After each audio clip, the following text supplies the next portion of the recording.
Hello everyone and welcome to the watch-along of Manchester United versus Chelsea away at Stamford Bridge in the Premier League. Big game for Manchester United today in context of, look, we might not catch City. We might, probably not going to happen. But one thing we can do is secure that top four spot and have an easy run in towards the end of the season and concentrate on winning some silverware, and beating Chelsea is going to be part of that. We are playing Chelsea today, who at this moment in time are 6 points behind us and in 5th spot.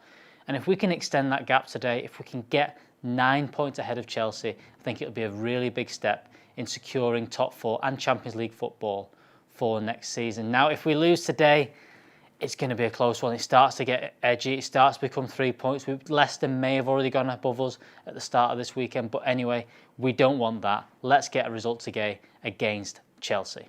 Every single week, you can get in your predictions for every single Manchester United game, whether that be Europa League, Premier League, FA Cup, Carabao Cup, pre-season, whatever game Manchester United are playing in, you can get your predictions in by emailing us at paddockmatchday@gmail.com. And here is a few from this week. Paddock Matchday, not here. Now, a few weeks after the world learned that employing a club legend as your manager is not for everyone, we've seen Thomas Tuchel make Chelsea a hard team to score against. That could signal a battle of the hop, skip and jumpers. We saw Oyarzabal try it and fail the other day. I mean, he used to kill it for Tears for Fears. So this is all about Bruno versus Jorginho. I predict we get a Penandes and Portugal wins the battle and United win the points. 1-0 and then send them back down the King's Road crying in all the upper class boutiques. Trust the Notchta. Hello, it's Ronaldo here with another pre-match prediction for the game this afternoon, this evening, whichever you want to call it. It's a little bit in between, isn't it? Late 4 o'clock. But I'm going to go for a little bit of a cagey affair. I'm going to sit on the fence today. I'm going to go for a 1-1 draw. I think both teams will share the points. I think it'll be nervy. I think it'll be tight. A game where both teams don't want to lose. And I think that we'll end up sharing the points in the end. I think 1-1 seems like a feasible prediction. I hope we win, but I can see it being a draw, definitely. Watch it go and be like a 6-6 now, but you get my drift. Ronaldo here, predicting a 1-1 draw. What's good, guys? So, realistically, we need to keep our foot on the neck of Manchester City. And the only way we can keep the foot on their neck is by putting the foot on the neck of Chelsea. Tuchel, it is time. Ollie, do your business. This is a chance, an opportunity. So, I'm going to go with David De Gea starts 3-1. If Dean starts, I'm going to go with a 2-0 victory. Either way, we're getting these 3 points. We need the 3 points. They're important to us. No less than a draw, and I do not want a draw. So let's have this. Come on, the boys. That sounds so wrong. So today's a massive game for United. If we lose against Chelsea, we'll probably get dragged into a top 4 race because how this league has been this season. It's very topsy-turvy. People have been changing positions all the time. And to be honest, we need to keep this win to stay ahead of our rivals and make sure that we don't get dragged into that sort of scrap. We need to stay above and we need to be ready to capitalise if City drop any points. Now that's a big if, because obviously City have been playing fantastically well, but you've got to keep the hope there that this, as I said, a topsy-turvy season might throw one last surprise in that title race. So anyway, we need to win. I think we have what it takes to win. I think Marcus Rashford and Bruno Fernandes are big. We'll be big in that. But I don't think we're going to keep a clean sheet. So I'm going to say 2-1, hoping for more goals. But 2-1 seems a safe bet. James here for Stretford Paddock United taking on Chelsea today. Could be a tough game. This Chelsea under Thomas Tuchel looking a lot stronger, looking a lot better than they were under Frank Lampard. They do have a really good team on paper. They had a really good summer transfer window. The likes of Ziyech, the likes of Thiago Silva. On paper, everyone was talking about how they were going to challenge this season for the title almost, but not worked out that way at all, has it, for Chelsea? So United have a really good record actually against them. I think Solskjaer does. I mean, last season, especially up until that FA Cup semi-final, United beat them home and away in the league. They were looking pretty strong actually. I remember the game last season actually at Old Trafford where United beat Chelsea on the first day of the season, and it was great, and hopefully United can recreate that today. It should be a good game. I think the midweek performance against Real Sociedad was okay, it was fine. United got through in the end. I think that was the most important thing from that game, so there wasn't much you can take. Maybe we might see Diallo again on the bench today depending on injuries, that sort of thing. I think Shaw Toure might be on the bench as well, we don't know. So should be a good game this, and I think United will maybe comfortably win. I think so. I'm going to say 2-0, but I'm going to say quite a comfortable win for United. Alright guys, sorry about the surroundings. I'm on a train again, but it's a very important game for us today. Saying that, I'm not the most confident. I think they're looking quite sharp defensively at the moment, a bit more than us. However, I hate doing this, I really do, but I think it's going to be 1-1 or 0-0. I just can't see either team winning. I think it's going to be too stale, teams going at each other. Let's see. Anyway, come on the boys. Yes, Stretford, Paddock, que pasa? This is Sam Spanner from the United Forever podcast. These are my score predictions against Chelsea. So I think that if David De Gea starts, well, to be honest, it gives me a terrible sense of foreboding. So I hope that he's going to be on form, because if not, mate, I'm just scared, because every time a high ball goes up and he's just like having a bit of a brain fart moment, I don't know what he's going to do. I don't know if he's going to catch it faster than I catch the clap on my brother's stag do or anything like that. But to be honest, if he lets one in, we're going to be under a lot of pressure, and I expect our academy graduates to do the dirty work for Ollie and try and get back some of those beautiful goals. And there could even be a little bit of Ollie time in the last few moments to get a cheeky win. So my score prediction is going to be just maybe 2-1. Alright, so let's have it. Viva El Stretford Paddock. Manchester United are up against Chelsea at Stamford Bridge. A win will give us a nice gap ahead of the chasing pack of the top four. We're up against a Chelsea side who are revamped under their new manager. They seem to be playing some good football in recently, and they've just come back from a very good working result against Atletico Madrid. I'm hoping that there'll be a competitive game rather than an actual bore 0-0 result. My score prediction for the game, I'm going for 2-0 United win, hoping to recap on last season's performance at Stamford Bridge. Come on, United. Hi guys, Ellis Woods here giving my prediction for Manchester United against Chelsea in the Premier League. I think this will be a tough game for United, with Chelsea only being 6 points behind us. But our form at Stamford Bridge over the last few years has been really, really good, and hopefully we continue that today. I'd like to see Eric Bailly still in the team after the draw against Sociedad and give us a bit of security at the back, and hopefully we can get the 3 points. I'm going to go Manchester United 2, Chelsea 1, up the Reds and up the Paddock. Thank you very much for sending your predictions. Remember, paddockmatchday@gmail.com before every single Manchester United game. Yesterday, Stephen Howson brought you the transfer review, and he gave us the lowdown on a certain man from Borussia Dortmund, and no, it's not Jadon Sancho. Now then, are we signing anybody, Steve? Well, my job's to come out here and tell you that we're not, right? Well, that's probably not changing today. First up, Erling Haaland, the Terminator, the goal machine, the guy with slightly more personality than Chris Evans. He's been touted out as someone that United are trying to sign. I mean, yeah or no? I think a lot's being made of his and Solskjaer's relationship of late, and I don't think there's nothing in it, and I'm certain that we definitely wanted him. Whether or not it was the right move for, let's be honest, his agents and him to come to Manchester United at the time, uncertainty over the manager, always go to Germany, get through this next phase of development, play a little bit of Champions League football in a team that's capable of actually getting to the second round, and continue your development. Now, if his release clause is meant to be believed, it's a hell of a price. It's a phenomenal price.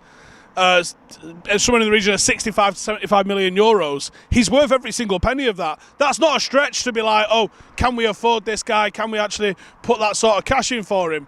He's worth it. On Friday, we had the Remember When We Were Mint podcast, also House and Brew, also Jay and Steve talking about how good Manchester United used to be. And here is a clip from that. Let's move on from that issue and let's focus. The reason that we suggested that, which we didn't do, is because GQ have done an article, haven't they?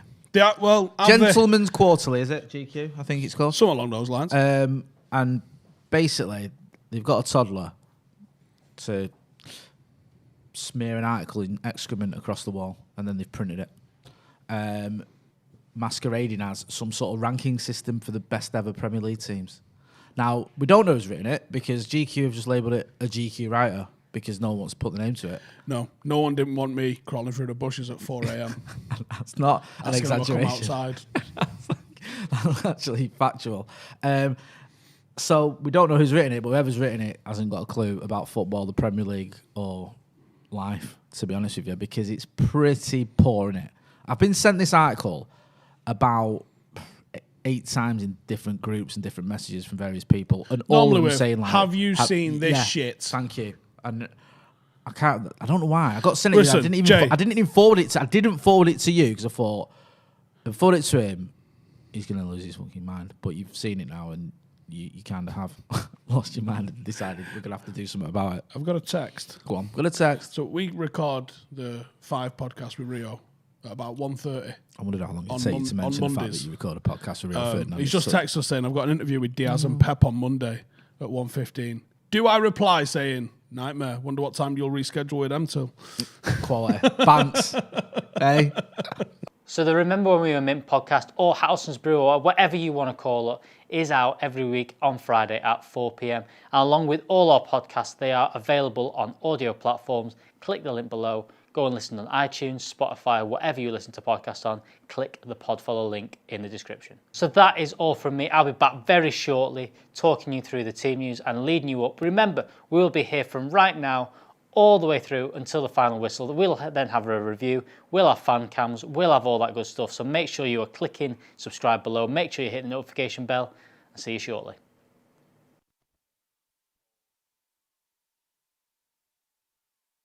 Yes, guys, what's going on? Make sure you head over to stretfordpaddock.bigcartel.com. Check out all the new merch. Remember, members get 10% off.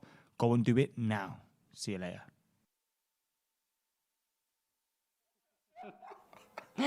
Jay, Hi, everyone. Stretford Paddock. Apologies for laughing. Fell off the chair. Cameron Waters was making me laugh off camera. That's Alex Baggers. This is the live watch-along. This is obviously the pre-match. What do you call it? Pre-match show. Pre-match show. I like that. I'm not happy anyway, Baggers. Why are you not happy, Jay? Just parking up then, right? I just seen someone walking down the street in a Liverpool top. In the middle of Manchester? City Centre, yeah. How dare they? They're not even good. I know, man. I was going to wind down the window and shout abuse, but it was a lady, and you passed them days. After the court order, I can't do that anymore. Shout abuse at women outside out in the car. So I thought I better just leave it. But anyway, enough about that. United taking on Chelsea today.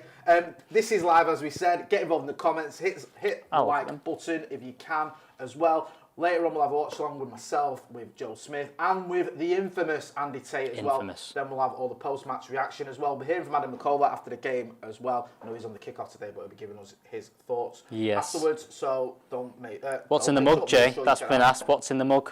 It's coffee today. I'm saving my Pepsi Max Cherry for later on. I'm having a little coffee just to pick me up. Been on a run, you know how it is. Email me. Email's in the Twitter if you want to get us involved. Pepsi Max Cherry, if you'd like to get involved, please do. Yeah. There's been a little bit of tiddlers on social media in terms of team news.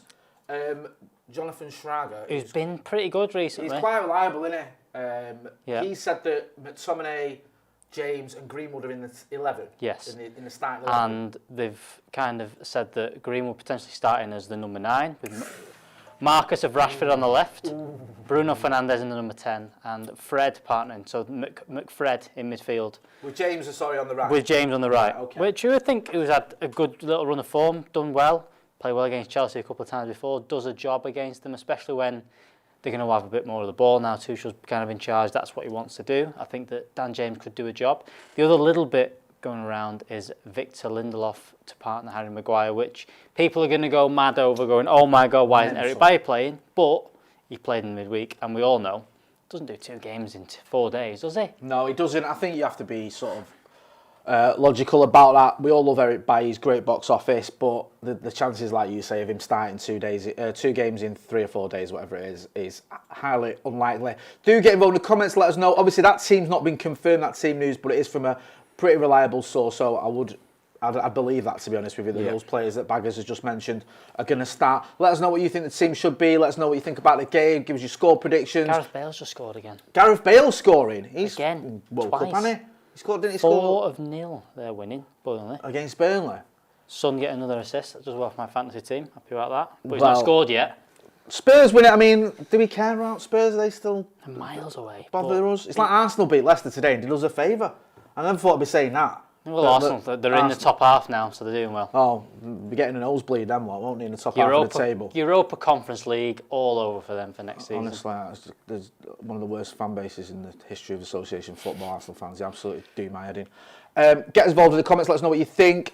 Obviously, Arsenal beating Leicester, though, gives us a bit of a chance today, doesn't it? If we beat Chelsea, that puts us had in West pole Ham position for second place. West Ham dropping points as well yesterday. Oh, God. Let's not talk about... Did you see that, mate? I didn't watch the game.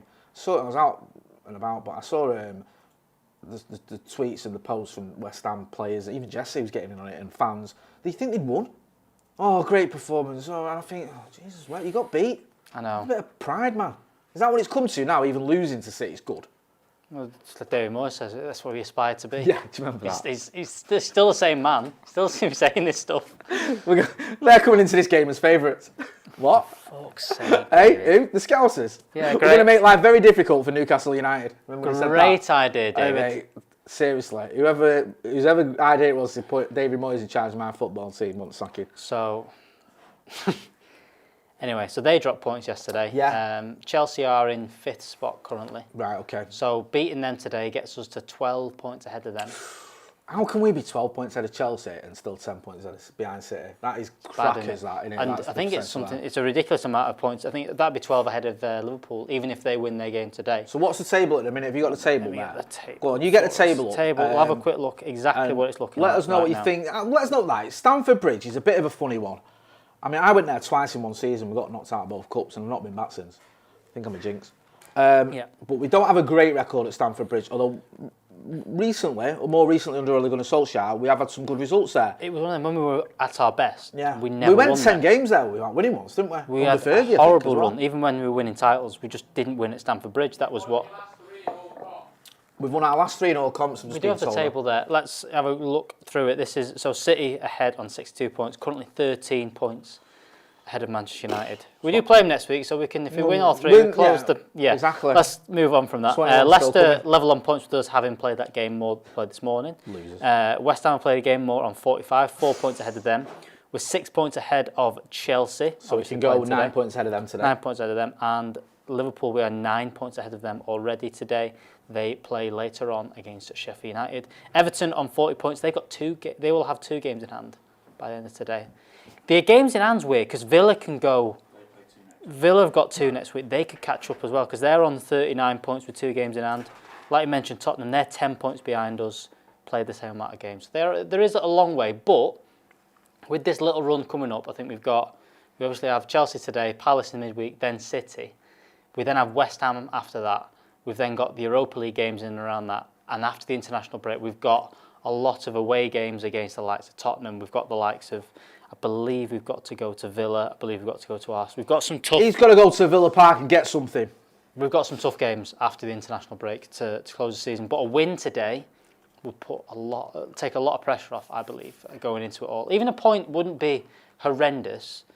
But I think if we lose today, it's looking over your shoulder kind of time. Do you know what they should do, right? Looking forward. Just to make football better, the Premier League better for everyone, is just take City out of the equation, right? Because they're just ruining it, aren't they? Winning 20 games on the trot, whatever it is. Obviously, all the billions they've spent. Take them out of the equation, right? Just they can have their own little trophy, and then the rest of us just play for the Premier League because that'll make it at least competitive. Because at the minute, it only looks like they've won it, doesn't it? It's over. Do you know what I mean? They're not even drawing, let alone losing. And I don't ridiculous. I don't think we've got a chance of catching them. But I'd like us, if we can win our next 3 games, including beating them next week, at least they've got to have the 7 points. There's something there. But it's getting one of those, and it's got shades of, not quite to that extent, but shades of 2018. Where it's like, all you're doing is prolonging the inevitable. Yeah. Do you know what I mean? Cam, is there any way of making them comments a little bit bigger, mate, so I could just dive into some of the comments and see what... We've got the TV and it is miles away. Yeah, and plus I'm very, very old, which doesn't help. I've got them here. Have you got them here? Do you want to say what the... Our Leicester starting to crumble again. Leicester have had a lot of injuries. James Maddison missing again for them, having gone on a very, very good run. That did for them last season, didn't it? Let's have it right, because... Leicester fell off a bit of a cliff in terms of form last season, but they lost some important players. I think it was it Ndidi was out for a little bit. They lost Maddison for a while as well. I mean, and I think even Tielemans, might have been out for us, but I can't remember the exact, who the exact players were. But they lost sort of several key players. They've lost. Is it Harvey Barnes? Is Harvey Barnes out? Harvey Barnes stuff, but I think they've lost James Justin. James Justin. Sorry, left back. Yeah, you're right. Not Harvey Barnes. They've lost a few. They've lost a few in defence that kind of shook things up a little bit, and then James Maddison for them. I think he's one of them. He's had a good season again. He's not been outstanding. I don't think he's been Bruno Fernandes levels of this is how important he is for the team, but he's one of them that as soon as he leaves the team, Leicester have had a massive drop-off last season, obviously, when he left the team. And again, it seems as if the results in midweek against Prague in the Europa League, losing to Arsenal 3-1, having taken the league, because, I mean, Arsenal aren't in the best of minds and spirits at the minute where they are. If you go 1-0 up, you'd expect to be able to hold on to a team that's a bit shaky. But Barnes got injured today, gone off with a knock, is what people are saying. So a few people, there's maybe a little bit there. Maybe with them just losing it a little bit, their squad isn't quite as deep as maybe the top teams. We've had injury problems as well. We've not gone on about it and done funerals and stuff like that some teams have done. But we've, losing 3 or 4 midfielders in the last few weeks has been very tough, and we've managed to just about get through it. If you get Paul Pogba back, McTominay's back today, which a lot of people go, he's not that important, but we missed him massively in these last few games. I think that if you can get him back playing, if you get Paul Pogba back in the team, I think we're looking all right. I'm just going to get some of the comments. United Forever podcast, I love you too. Leron Venado says, lost Barnes today with a knee. I think you've already mentioned that. Santa Knott says, Jake's upsetting the balance that you're not wearing a cap. Don't do caps, mate. Leron Venado also says, Evans went off today as well. It sounds like it was all kicking off there for Leicester City. Connor Clark says, has Alex stolen Jay's Pepsi Max Cherry? No, because I get in this week and bought an industrial amount of Pepsi Max Cherry for the office. We're all right, we're all set. We are all games. set. He went to the big warehouse store and brought a ridiculous amounts of Pepsi Max Cherry. So we're set for a while. I feel dead important now. I feel like Joel Smith. Now you've got power of the comments, right? I feel like I should have a pen as well. Like, look, it's even branded up. Look at this. Branded up. So, just want to step into my office. Alex, got a few notes here. There? Go on. That I want to just talk through. Calm off camera just said opposition preview. 2 injuries. 22 says injuries are unique to Liverpool. Yeah, apparently. Apparently they've got a couple of injuries this season, but they don't like to talk about it, to be fair to him. I mean, to be fair, he's rotated his squad. He's been dead unlucky, to be fair. It's not like he's played the same team for the past 3 years. And Ben Sorville's showing his age there. He says, this is your life with Jay Motti. Do you remember that? I was only old enough to remember that. Santa Knott says, J LVG Motti. Right, enough of the J Motti slander. Get involved in the comments. Let us know about your team, what teams you want to see, what teams you expect to see. Score predictions as well. Let us know as well. I had a stinker of a time when I was at Stamford Bridge. Let us know if you've been at Stamford Bridge, what you make of it. Or even if you've not been, your favourite United versus Chelsea memories. Remember that? Remember one of my favourites, Chicharito one? Yeah, do you remember? very good. Didn't they got 2 red cards as well, didn't they? Yeah. Torres Madness. and someone else got sent. Torres and... I can't remember. Who was it? Was it David Luiz? I think you're right. I think Might it was David Luiz. Yeah, I mean, it's always a good guess, isn't it? Yeah. If you've got a guess of someone getting sent off. That was that Clattenburg? I'm sure it's Clattenburg, but I remember didn't Torres get sent off second yellow for diving? And I think he actually, if you actually slow it down, I think he might have even got clipped, but who cares? Fernando Torres. No. Exactly, no one's going to feel sympathy for him, Scouser. Someone saying in the comments, well, thanks for the help here, guys. Someone saying Ivanovic, and others saying Luiz. Someone saying Ramirez, so I think people are just guessing. Yeah, they're just guessing. I think it's David Luiz. Now just guessing Chelsea players. Sean Ralph says, it'll be a stinky 1-0 either way, I think.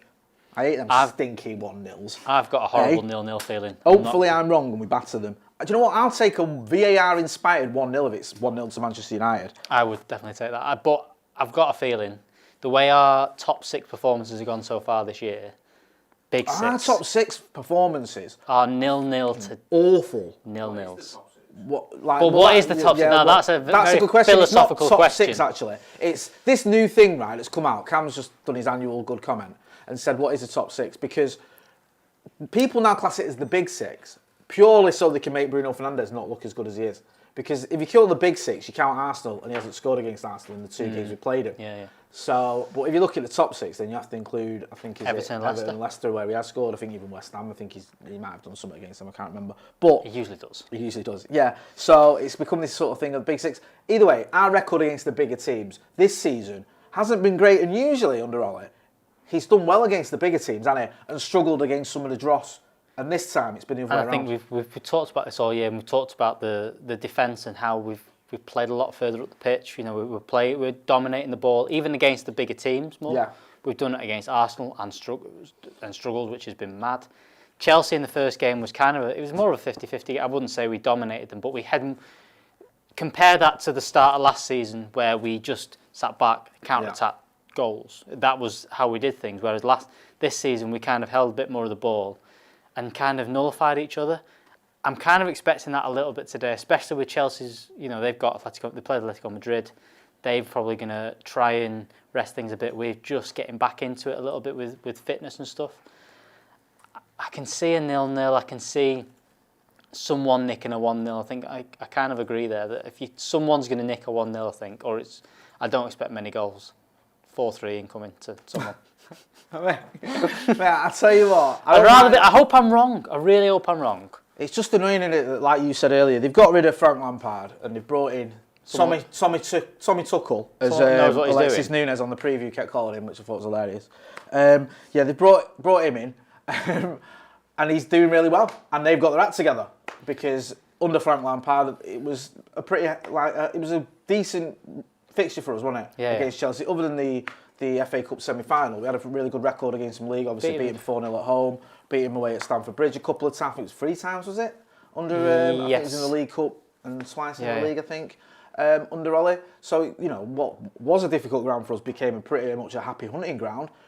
A difficult team to beat became a team that we had a very good record against in recent years. Ironically, it's the one this season at Old Trafford that wasn't too great. That was a 0-0, wasn't it? Which was an awful game at a time when we were really struggling. At home, Tuchel's got his act together there. Chelsea looking a lot better. He's brought in the likes of Alonso. He's made them very solid, hasn't he? Yeah. He's kind of gone to. But he's had that little bit of a ruthless streak as well. We saw him bring on Callum Hudson-Odoi against Southampton and sub him. Yep. Now you can debate about whether that's a good thing or not, but at least it's one thing it'll show you is, unlike Frank Lampard, who maybe was a bit arm around your shoulder type guy, Tuchel's not afraid to sort of rule with the iron fist. I think, and especially on an 18-month contract as well. He hasn't got the luxury of time, has he? He's not, and he played Giroud a couple of times. He played him in the midweek, who obviously got the goal against Atletico Madrid.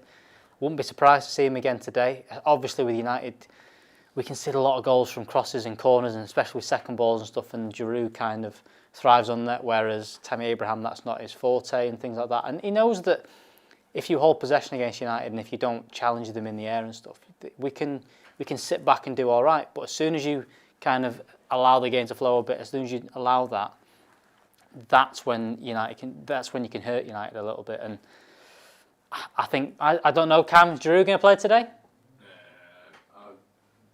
Doubt it. Says Cal. This is a good point from Ben Sorville. He says, "Do you think there's any chance of 3 at the back?" Was a good question. Ollie's done it versus Tuchel a few times now, hasn't he? Different. I get where you're coming from, but previously when Ollie's faced Tuchel, you've had Neymar or Mbappe or Cavani even briefly. You've had a pretty strong front 3 to cope with, and I think Ollie's fancied dealing with it in that way. Yeah. And also, Ollie's changed it around as well a little bit. And I think that night in Paris, he started with 3 at the back, and then didn't we go to a flat back 4? I think we did eventually. Bayer was having one of the worst games I've ever seen him play in a Manchester United shirt. But he might do. He might fancy that setup. We've not really played 3 at the back. We've not really changed too much at all. It was kind of something he used to do, but not anymore. We've stuck to the 4-2-3-1. Whether that's down to the players he's got. Now, you thought maybe you brought Tellers in this year, and you maybe think that Luke Shaw in that left centre-back position might get played more often, but it's not been the case. He's kind of stuck to this 4-2-3-1, which I think works.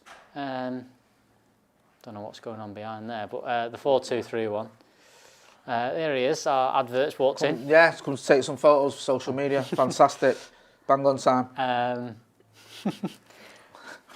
You look so confused then. That's Ronaldo coming in. He's wearing a very special T-shirt that you'll get to see at half-time today. IQ Insane says, Lindelof and Maguire again. I think Ollie in a very passionate relationship with Lindelof. I don't know about that. I think you have to be... You did well there. You recovered well there from that one. I started reading that and I thought it was going down a little bit of a pathway. I don't know what's going on. I think the thing with Lindelof is he gets a lot of stick, and I don't think his performances have been consistent enough for Manchester United over the last 18 months or so. But we have to be pragmatic about this. Eric Bailly, as we were saying earlier, isn't going to play Lineups. 2 games in 4 days. You've got the lineups, go on. Confirmed. I will read this out from the official Manchester United app. Ooh. From that, we have David De Gea, Wan-Bissaka, Lindelof, Maguire, Shaw, McFred in midfield. We have Greenwood, Fernandes, Dan James and Marcus Rashford. So that team was spot on. On the bench, we have Dean Henderson, Eric Bailly, Alex Telles, Twanzebe, Williams. Ahmad is on the bench, as well as Nemanja Matic. Donny van der Beek makes his return on the bench, as well as Anthony Martial. So no Cavani in the squad. No Cavani in the squad. As we expected almost. We kind of expected that. So it is the league team. It is that one that is right there. That is the team for Manchester United playing Chelsea today. Let me see if I can find the Chelsea team very quickly. Let us know what you think about that team. Think about Manchester United team. I think it's a big game for David De Gea today. I do. You reckon? He needs a performance, because part of me this morning was thinking, you know what, I would not be upset, and I actually picked him from a preview if Dean Henderson started, because I think that David De Gea has been a little bit ropey. He had a stinker against Chelsea in the FA Cup semi-final, if you remember, where he was at fault for at least 2 of the goals, definitely 1. Well, maybe 2, definitely 1 of them was his fault. This is the Chelsea team for today. We've got Mendy in goal. He has played Kepa a couple of times recently, but Mendy is in goal. It looks like a back 3 of Azpilicueta, Christensen and Rudiger. Hudson-Odoi starts again. That right wing-back role that kind of no one ever saw him playing, but he's been doing under Tuchel. Kante and Kovacic in midfield, with Ben Chilwell as the left wing-back. Ziyech and Mount just ahead of them, and Olivier Giroud for them. They've got on the bench, Werner is on the bench, Jorginho, Emerson, Reece James on the bench, Kai Havertz, Zuma, Pulisic, Kepa and Marcus Alonso. Is that the most expensive bench in the history of association football? City had that yesterday, $500 million bench. I thought that was a joke when I saw that on social media. $500 million bench, so it's about 450 million quid. What? For the bench. Mate, that's ridiculous. Seriously. So, look, I mean, ours isn't the cheapest of benches, but not on any level compared to Pulisic not getting a start again, Havertz as well. It's quite interesting, isn't it, that Martial and Greenwood both played the other night, and yet Greenwood's the one he's gone with. And it looks like, from what you're saying there, that Greenwood's the one he's gone with in the 9. United have got itself there with Rashford in the 9, but I think it should be Mason. Right. It's probably going to be something along those lines. Right, okay. Dan James. I think Dan James, for as much as he's been playing well, I think he fits. He should be the one moved around. Put him on the right-hand side, let him do that. Let Marcus play in the position where he's been so good. Been so good playing on that left-hand side. He looked so good against Newcastle there. All of his really good performances there this season have come from him playing on the left-hand side. He still manages to get assists and goals from the right-hand side, which has been impressive from Marcus this year. But he doesn't look Marcus Rashford on anywhere the right near as good. Is a 7 out of 10 player for me. Yeah. Marcus Rashford on the left-hand side is an 8 or 9 out of 10 player. He just is. That's the only way you're having a conversation about Marcus Rashford being world-class is if he's on the left-hand side. You're not having that conversation with him on the right. That's not to say he can't do a job on the right-hand side. He's not a good player. He is. You can play him anywhere along the front 3. You can play him in the 9. But on the left-hand side, that's where Marcus Rashford does his best work. That's why he's got however many 16 goals and 10 assists or 12 assists, 17 goals, and 11 assists or whatever it is this season. Mainly from the left-hand side. And if you look at him, for example, against the Scousers in the FA Cup, he was phenomenal. Yeah. Fantastic ball for Mason's goal. Took his own goal well. Yeah. He's doing that because he's in a position that he favours. A week later, he's over on the right-hand side and we see him far less effective. And that could be something today. You know, if he does get in on the left-hand side, they've got Azpilicueta probably playing as the right centre-half or as right-back, or they've got Hudson-Odoi, who, like I said, he's never in my mind been, let's play this guy at right wing-back. I could see him playing as a winger or a right midfielder, but never as a right wing-back. You've got those two on that right-hand side today. If Marcus Rashford can get in behind there, that's a very good chance of scoring some goals. And Luke Shaw as well, playing the left-hand side as well. He's done a good job against a lot of players down that left-hand side this season. Hopefully that continues. We've got a super chat. Juan Martinez, or Martinez even, in the chat says, swap De Gea for Juve for CR7. Hendo's our future.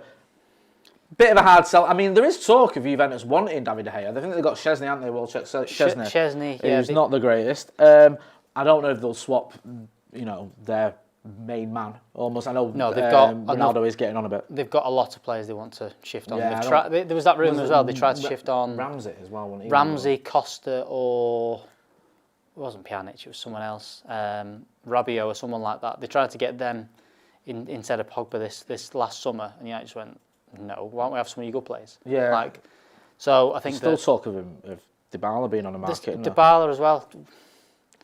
Is Dybala the right one for I us? think I think that's he missed the chance. If he wanted to come to United, or if they wanted to sell him to United, that should have been 2 seasons ago. Yeah. I don't think he's done anything in the last 2 seasons to warrant him coming to Manchester United, especially when you look at when we were after him, apparently his wages were astronomical. And also, does he even get in a team? I don't know if he does. You've got Bruno playing the 10 as well. I'd much rather have spent the money on Jack Grealish than Dybala at this moment in time. No, Sandy says, you lot are overreacting. I don't know if you're talking about me and you or the chat. I think we will win today. I've just never, ever been confident. It's been a long time since I've gone to Chelsea and gone, I fancy it today. We've gone to City when they've been very, very good and gone, I fancied it. It's just something about Stamford Bridge. I think in my peak of growing up of that 2004 to 2010-12, we never won there. No, we were good. We were very, very good. We won loads of titles, but never won at Stamford Bridge. And I've still got that. Even winning 3 times there or whatever in the last few seasons, I've still got that. I don't fancy it. Tuchel it hasn't conceded many goals. And I just see it kind of being that kind of game today. Tuchel at Chelsea. Is he unbeaten, Cam? You'll know this. Unbeaten?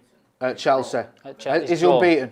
He's unbeaten. I think that's a yes. Right, that was. He said he's drawn, which means he's probably unbeaten. Jesus, wow. That's our producer for you. We haven't conceded at Stamford Bridge.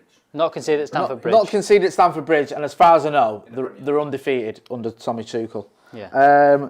Manu Tonio says Chelsea were always hard to beat. They were, and like when you look at that era, that period where we had difficulties against them, there was sort of, if you were saying from 2004 onwards, it was quite a hard time when they had Jose there and who were winning titles and whatnot. But he usually tends to sort of always mix it up a bit. But that was I think it was 10 games, which for Manchester United under Sir Alex Ferguson was unheard of. But we've made up for it since, and it's not what happened 15 years ago that matters, is it? It's what happens today. And you're feeling pretty confident, or fairly confident. When you look at one good thing about it, you can sort of weigh it up by, yes, the recent form against them is good, but also, okay, they've changed the manager and whatnot, but we've been better than them in the league this season. We're above them for a reason. We have had that way. Again, that's the whole thing about this year, is that these last few games we've kind of put a dampener on it a little bit, is that we've had the injuries and we've had the bad results, but we're still second in the league. We're still, which if you'd have said that at the start of the season, if you were going to be 9 points out of Liverpool and second in the league, most people would have taken that at this moment. Someone's asking, Cam, what's your prediction?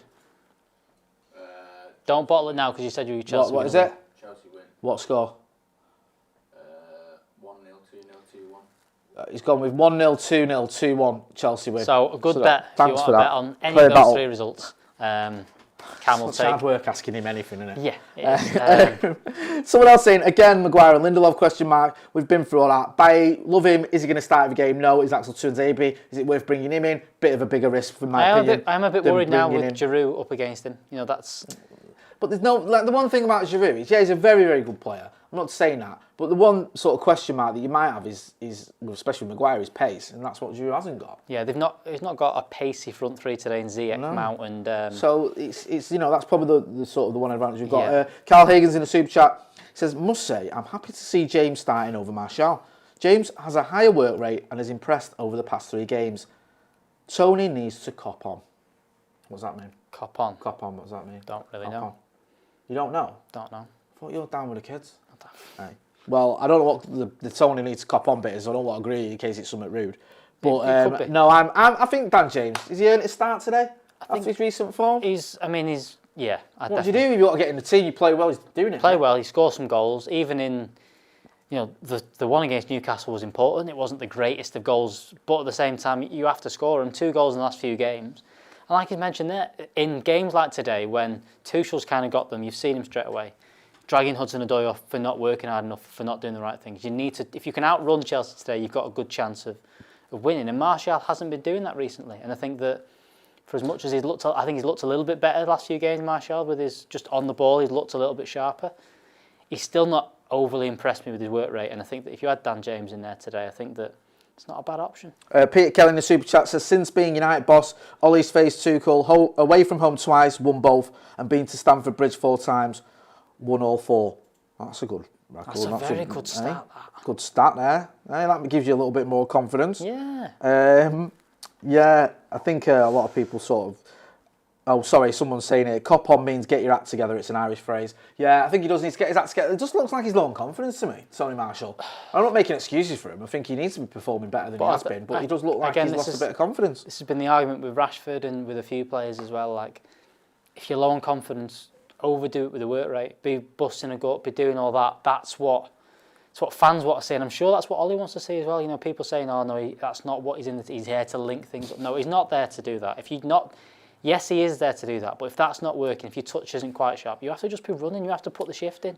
And he's not been doing that recently, so happy to see Dan James It's not a great time for Andy Marshall at all. No. He's at least his goal scoring is falling off a cliff in terms of what he's been getting goal scoring wise. If it wasn't for that 2 against Southampton, it would be a complete disaster. Ryan Weston in the Super Chat says, why do you think Ollie is so keen on playing Rashford on the right? Dan James has been good, but Rashford is our second best attacker. I want to see this first before I pass judgment, because like Baggers was saying, it might be a bit more fluid. It might be that Mason Greenwood ends up sort of as a 9, or it might be that that Marcus Rashford ends up as a 9.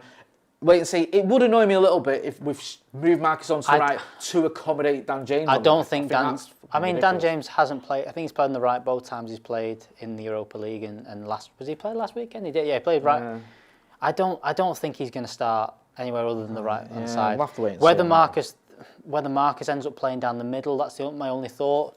But I don't think Marcus is going to end up on the right today. I think there's a chance he could play down the middle or on the left. But I don't think he's on the right hand side, which I think is good because you want him cutting inside and hitting them.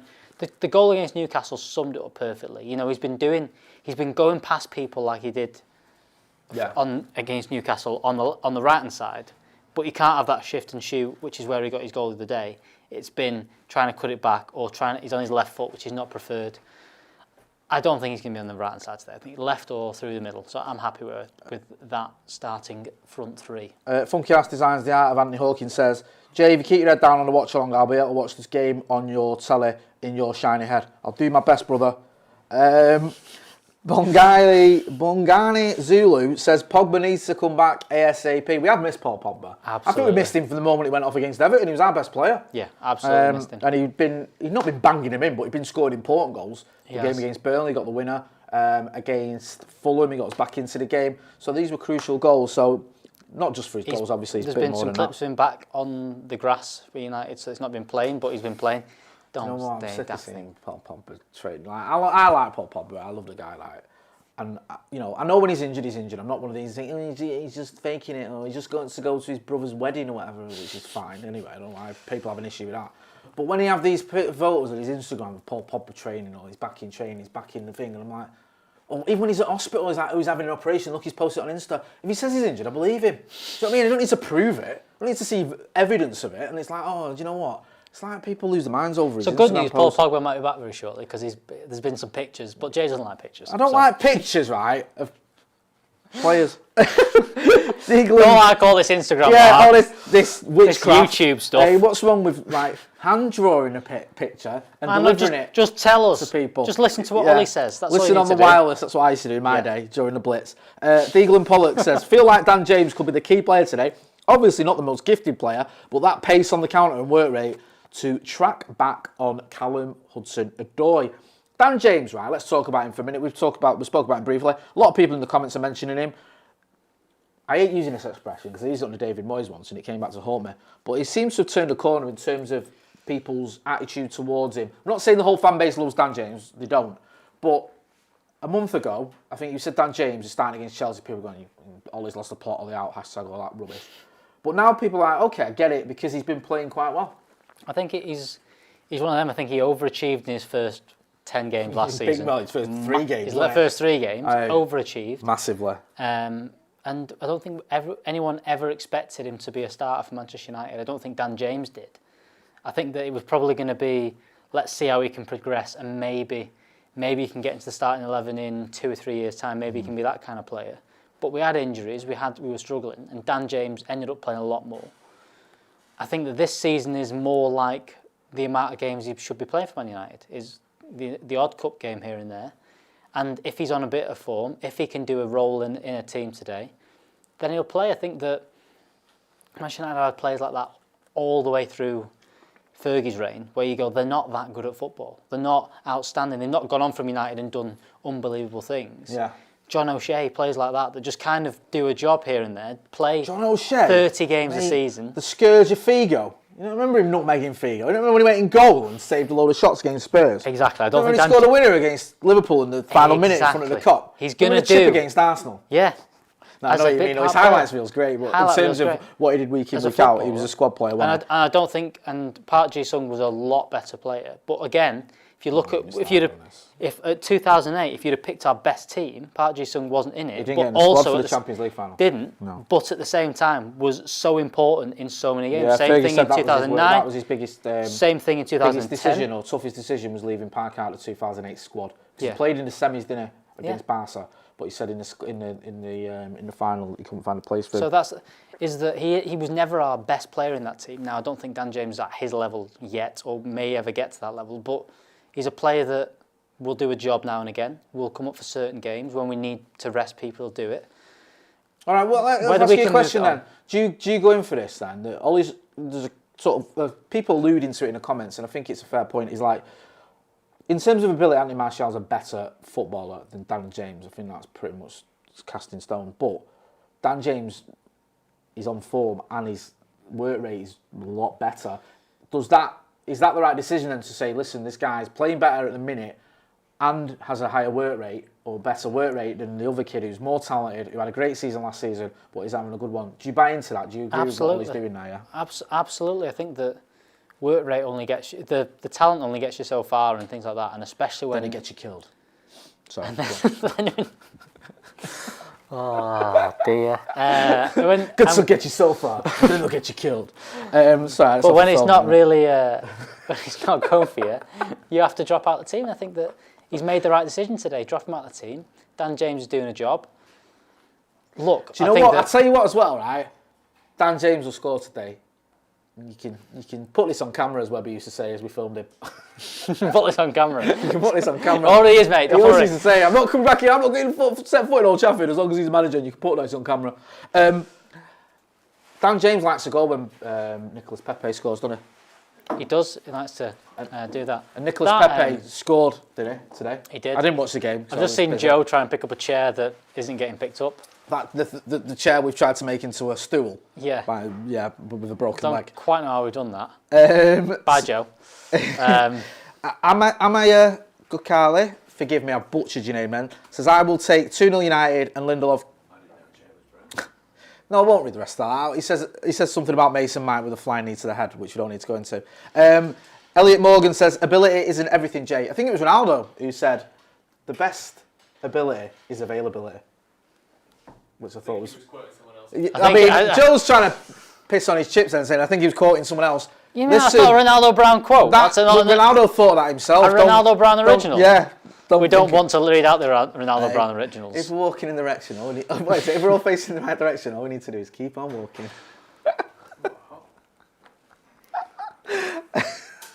Let's Give not Ronaldo talk about his credit, sorry. Yes, it was Ronaldo, says the Zambert Pradan. Is he better than Arteta is a question. That's a very good question. Brandon Williams, oh no, I won't go into that. What are the chances of Ahmad getting minutes, in your opinion, Aspen Solo? 20%.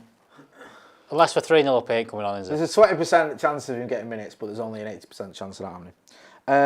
Anish Joshi says, McFred will win us the game today. I want to talk about McFred, because I think we all like it, we all get it, we all understand it.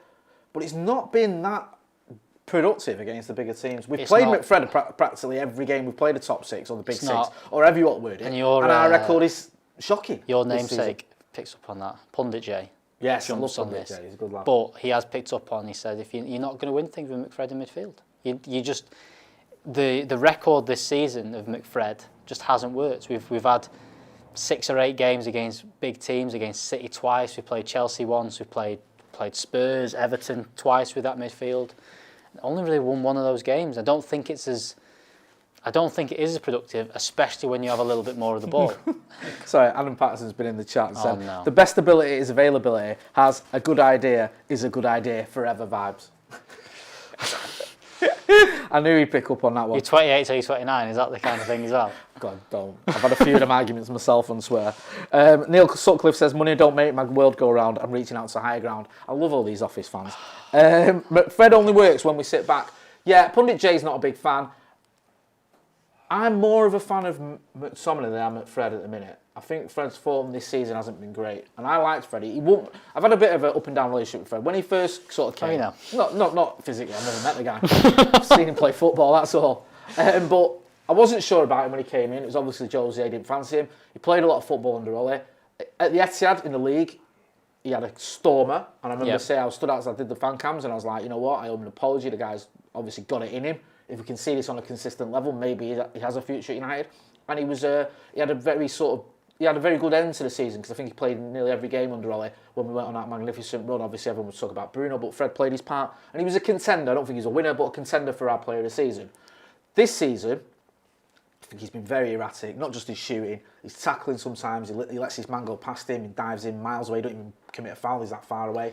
And he's just been patchy, and I can almost count his really good games this season on one hand. I think Goodison in the league the other week as well, I can't remember the game, it was at Old Trafford that he played really well in, but my point is, he hasn't been consistent enough this season, and he worries me. Whereas Scott McTominay, not just his performances, but the fact that he's got 7 goals, he's weighed in with some important goals, and I think he's sort of kicked on a bit from last season. Do you think Fred's gone backwards a bit? And I think this has been a thing since Fergie said. Do you think we've got a lot of footballers there that we've said all the way through about players that he's good if he plays next to him, and that's been Fred's the same. McTominay's like that. Even now Harry Maguire, even like when you've had Chris Smalling was good when you had Blind next to him. Yeah. That was a good combo, that, wasn't it? But this was the whole thing, is that we've never had the same. Even with Paul Pogba as well. Paul Pogba plays well when there's someone when Matic is there to do all that kind of thing for it. It's always when he plays, we have to have him playing at the same time, and that's been like the pattern for nearly 10 years now, where we've kind of been relying on partnerships rather than. You can look at how City have got it, where these individuals will play well in whatever kind of system whenever anyone else is playing. Yes, they've got a few more better players. The £500 million bench they had yesterday sums that up. I can't believe that's true. But I think there is something in that we've maybe had too many players that are the secondary player. Harry Maguire, another one that there's been a lot of things this season. He's good when Eric Bailly's next to him. He's better when Eric Bailly plays next to him. But at the same time, Bailly is better when he's got someone that's a little bit more controlled and can do that next to him. So we've got too many players. This is a good point. Half of a partnership kind of thing. Craig T.S. says, I disagree about McFred not being effective in the big games. They were brought in to protect the defence, and since the Spurs game, we've only conceded 1 goal. I think you need I get that. Because they are in front of the defence, but you need a bit more than just we're not conceding, especially when you look at the amount of times that Fred and McTominay go forward. They're not just sitting in front of the defence. Let's not be right. This isn't, a sort of Claude Makelele type player just sitting there in front of the defence and pinging balls them out. These guys like to get forward. Ume Kakali says, Jay, you can pronounce it Ume, up the paddock. Yep, thank you. I've got a couple of super chats as well. Carl Hagan, I don't know if this was you before, Carl, the others last week, or earlier this week, sorry. Who was saying this? Has anyone considered Victor as a CDM, giving us a chance to play Bailly and in centre back? I don't think. Sorry, just let me finish. Attacking Cam each game. Sorry, go on. I don't think there's a point of if Victor Lindelof can play elsewhere than Eric Bailly's going to play. I think it's more of if Eric Bailly can stay fit or play. I think that's the thing, is that at the minute he's not staying fit, and I don't think Ollie trusts him to get through 90 minutes kind of thing. I can understand asking the question. I don't think Victor Lindelof is a CDM. I think it'd be crackers to try him there personally, because I just think that we've got other options. Putting him in there, I don't think he's got the discipline. You can't just throw in a defender who's not played CDM. I don't think he's ever played there for Manchester United. And start throwing him in there in the middle of a season, especially when he's been struggling a little bit at centre back. I think, okay, then I'm going to put you in central defensive midfield and expect you to do a job there. When as well, in that role, we've got other options, and as you were just saying earlier, he tends to play Fred and McTominay together. Just before you move on, sorry, one sec. Brian Kelvin in Super Chat says, the way I look at Fred's erratic form is, if you want the rainbow, you've got to put with the rain. Very profound. Very, very profound. But go on, Lindelof. If you want to win football matches, you've got to pick players. People have said it all season as well. Lindelof in midfield, Twanzebe midfield, Wan-Bissaka playing right centre half if we do a 3 at the back, and then we can play a wing back and all. Dan James plays a wing back. All these things. they're all possibilities, but I think you need a pre-season a lot of the time. I think we've not had that this year. You can't change a system. You can't try something new. You've not even had. You look when Ollie first came in. He had 2 weeks off before the Tottenham game when he first came in, where he could work on things. We've not had that this season. You can't change things in the 2 or 3 days in between games. You can't adapt Twanzebe into a midfielder. You can't. Same thing with Fosu-Mensah. You can't try him there. You can't give him 2 weeks of training to get used to the role. It's game after game after game. And if they've not played it before, they can't just throw him in there. Dijamba Pradhan says, "I don't want the rainbow." Right. Okay. Wow. Fair enough. No one's happy with the rain in the rainbow. If you're not hitting like, do hit like as well. We've got 5 minutes before we're going to go over to Joe, Andy Tate, and myself. Yeah. I'll be running over there. So let us know. Give us your score predictions. You know the teams now. You know the Chelsea team. Baggers is going to go through the teams again. But if you don't know them, but if you do, or even if you don't, let us know your score predictions as well and hit like. Manchester United team. David De Gea in goal. Aaron Wan-Bissaka at right back. Lindelof and Maguire in defence with Luke Shaw at left back. We've got Fred McTominay in midfield. McFred is back. A front three behind the striker of potentially, we've gone for Mason Greenwood on the right, Bruno in the middle and Dan James on the left with Marcus Rashford up top. Could end up seeing Dan James on the right, Greenwood through the middle, Rashford on the left. It's going to be a fluid front three, I think, today. Then going on to Chelsea's team, looking like three at the back for them. They've got Edouard Mendy in goal, Azpilicueta, Christensen and Rudiger. They are missing Thiago Silva. They're also missing, who else? Zuma's not playing in there. You've got Hudson-Odoi at right wing back, Kante and Kovacic in midfield with Ben Chilwell at left wing back, Ziyech, Mount and Olivier Giroud as the forward three. On their bench, quickly run through the benches, we've got Kepa, Alonso, Jorginho, Pulisic, Werner, Zuma, Reece James, Kai Havertz and Emerson on their bench. And for United, Eric Bailly, Anthony Martial, Ahmad, Dean Henderson, Alex Telles, Nemanja Matic, Brandon Williams, Donny van der Beek and Axel Twanzebe. Good to see Donny van der Beek just back fit. Same with McTominay back in the squad. I think we needed our midfielders back. Good stuff. I'm going to run through some of these score predictions. I'm going to try and do this like, you know, rapid fire, speed dating, mallet type tackle. Go on, let's go for it. Oh, don't do that though. Jordan Leapin says 3-0 United. Callum McCauley says 2-0 United. Jordan Fernandez says 2-0 United. Garson Rodriguez says 3-1 United. And he's Joshy says I'll take a 1-0. Cian O'Neill says 3-1 I think to United. Will Norton says 1-0. Carl Hagan says 2-0 United. Andrew Tompkins says 3-1 United.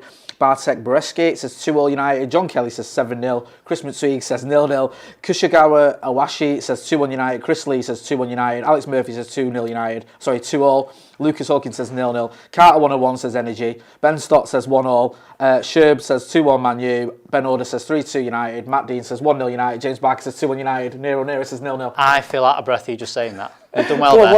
what's your? Sorry if I cut you. I'm going 1. There's more coming in. I will get back to a minute. I'm going 1-0. Baggers is going 1-0 to Manchester United, obviously. Yeah. Who's going to score for us? Bruno, penalty. Fuck it. Oh, I love that. I love it. I love it. Harry Maguire being brought down from a corner penalty. I love it to be a dubious one that's really looked at by VAR for about 10 minutes. In the 90th, in the 100th minute. In the 100th minute, after the full-time whistle's already gone. And then we win. One back out, love it. Yeah. Andrew Jones says 2-2. Little Jimmy says 2-0. Lewis Carroll says 3-2. James winner.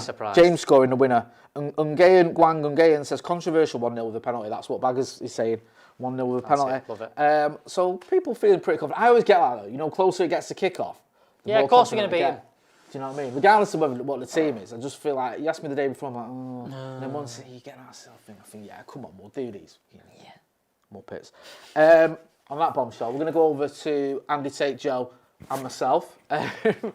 Might just be them two to start with, though, as I've got to just dash to get a Pepsi Max cherry and get my microphone off. God, I'll have you Pepsi Max cherry. Anyway, me and Ronaldo back now it's time for the watch-along. You're going to have Baggers and Ronaldo at half-time for all your comments as well, so make sure you get any comments during the game and at half-time. And after the game, we'll have Adam McCullough with some reaction and Andy Tate.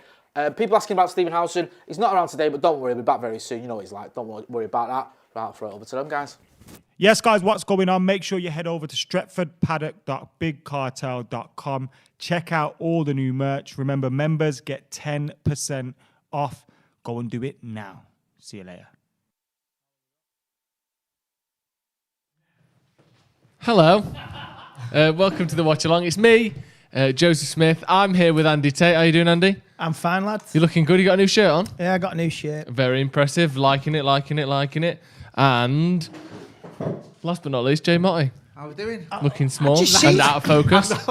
Amazing. Loving it. Underwater. This cloning technology is fantastic. What's isn't great, it? isn't it? What's this munchkin chair I've been given? Well, the other ones are broken and we don't know why, so you can sit on that one, you silly twat. This is a bit... There's a word for this, lads. What? I mean, on the camera, no one would ever know. That shot looks half-time. bad. Like, come on, go to that shot. Show them what I'm dealing with here. Look at this. Have you ever seen a Peter Sellers film, The Party? Which is a bit controversial now You look- because of the sort of racism in it. But look at that. Look at this. Yeah. You're just really small. You're only 4'8", but we don't mention it, Jay. You've told us over the years not to mention Jay's 4'8". This is the don't mini me mention it. clone we've been asking for. The mini Jay. We've Things always Mini wanted. Jay. The things I do for this channel. You complete me. Yeah. That's my thoughts exactly. How you doing, Andy? You all right? Yeah, I'm fine, mate. You excited for the game? Yeah, the weather's nice outside as well. Been out for a walk in the park and that with my family, and I'm just looking forward to the game. And I'm quite positive. We've got a big week coming up. What are you thinking, Jay?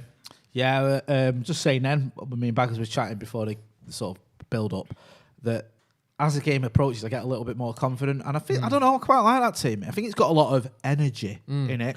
Quite young, full of beans. Let's get at him. Full of beef. Let's have a look at that team then, and we'll go through that once again with Andy as well. For me, this team is, I mean, what else did we expect? Like, Lindelof and Maguire play when they're fit. Also, Bailly played midweek. He's not going to play him, twice in a week or 3 times in 10 days, whatever it would have been. Wan-Bissaka and Shaw are the first choice fullbacks. So far, it seems as though De Gea is the first choice goalkeeper. Matic isn't going to play 3 times in a week, so McTominay comes back because he's fit, and Cavani's not fit. So what else are we going to do? Like, I'm not saying I've seen a lot of complaints in the comments, but I don't really understand any complaints with that team because what else could we have put out? We've got 3 fit midfielders, Matic, Fred, and McTominay, and Matic has just played twice in a week. Like, he's not going to play again, was he? This is where you need strength in depth, and we didn't strengthen to the ability at the start of the season or in January. So I don't know. That's the difference between us and City. They've got the strength in depth. We haven't at the moment. We're getting there. It's just we haven't got anybody to fill boots. What do you think, Tavin? We've got Rashford up front there. There's a chance that it's Greenwood up front and Rashford on the left, Dan James on the right. So it remains to be seen. We're going with that. That's what's on the Man United app. Do you think Rashford up front is the right idea? Would you play Greenwood up there, Rashford on the left, Dan James on the right? Rashford don't like being on a wing, does he? He's an all-out striker. Do you think? Yeah, well, he has to be. He has to be. I mean, it's 5 years ago this week, wasn't it? He made his debut and he blew onto the scene in the world. And if you want to rotate between Greenwood and Rashford, it might happen during the game. Yeah, I reckon. I think that looks good for me. I would play personally though. I would go Greenwood up front, Rashford on the left because he's done more off the left this season, hasn't he? Yeah, I'm not into moving him about all the time, and I know what Andy's saying when he burst onto the scene. At first, I thought he was a striker, but I think that this season especially, you've highlighted how much better he is on the left. You saw him against the Scousers; he was fantastic on the left-hand side. He's got 17 goals and 10 assists, whatever it is, or 11 assists, mainly from the left. I think you lose a lot of that on the right. His inclination is always to cut inside and try and get a shot off if he can. Yes, he's good at passing. He can get you across in. The only sort of thing there you can counter that with as well is James, especially early in his United career, did do quite well on the left-hand side, cutting in. Yeah. But is that enough to move Marcus around again? I do like the idea, though. I know that's off the official app, so we're going into what it is. I wouldn't mind seeing them mixing it up a bit, switching over. I wouldn't mind seeing Mason going up front, causing problems because... giving the defenders something else to think about when 1 minute it's Mason dropping in, the next minute you've got Marcus few dropping minutes, in. Yeah, chop change. I mean, I'm glad Dan James is getting a run as well because he's had a really, really positive week and he's getting some game time. And like I say, if you want to get at Chelsea, obviously the last few games have been very defensive. You need a bit of pace on the wing. He runs. It's just it's the final ball. And just hopefully he can do a final decent cross in the end. Do you know what often happens with these as well? Sorry, I didn't mean to. I've got to chat on that. Is sometimes it can't crack, but Bruno ends up being the player that's the most furthest forward. Do you know, we've been sat here and you think Bruno's almost like a striker because I know he's in the 10 there, but because the lads like to drift out into the channels, you almost end up sometimes with Bruno down the middle on his own. Dara O'Brien with the super chat, he said, from a Premier League table perspective, maybe there's a bit less pressure on this after West Ham and Leicester both lose. Do you agree with that, Andy? In terms of top four, we've maybe, not necessarily made ground, but even if we drop points, we're still ahead of West Ham and Leicester. But in your head, are we still trying to catch Man City here, or is this just consolidate top four for the rest of the season? Oh, you take one game at a time. We've got a big week coming up. Yeah.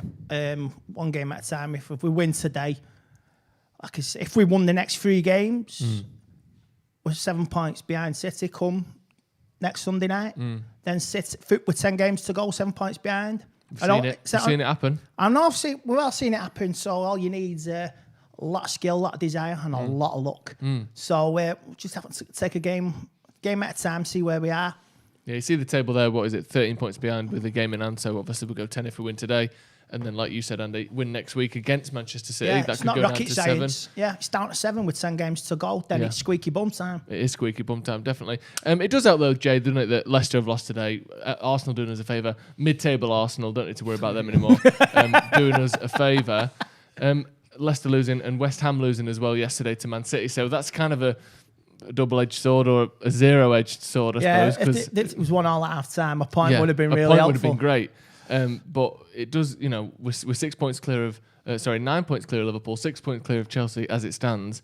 A draw today, would that be the worst result in the world? No, I mean, people lose their minds, don't they, with a draw. No football fan goes into a league game thinking, unless it's, one where you need a point to win a trophy or whatever, thinking, oh, this is great, you get a draw. You want to see wins, and I think we've got the ability and the players to get a win at Stamford Bridge. It's been a pretty happy hunting ground for us over the last couple of seasons, but it won't be the worst result. And I think that, looking at that table there, obviously it sort of sticks in my throat a bit that City are edging away and they're on this ridiculous run.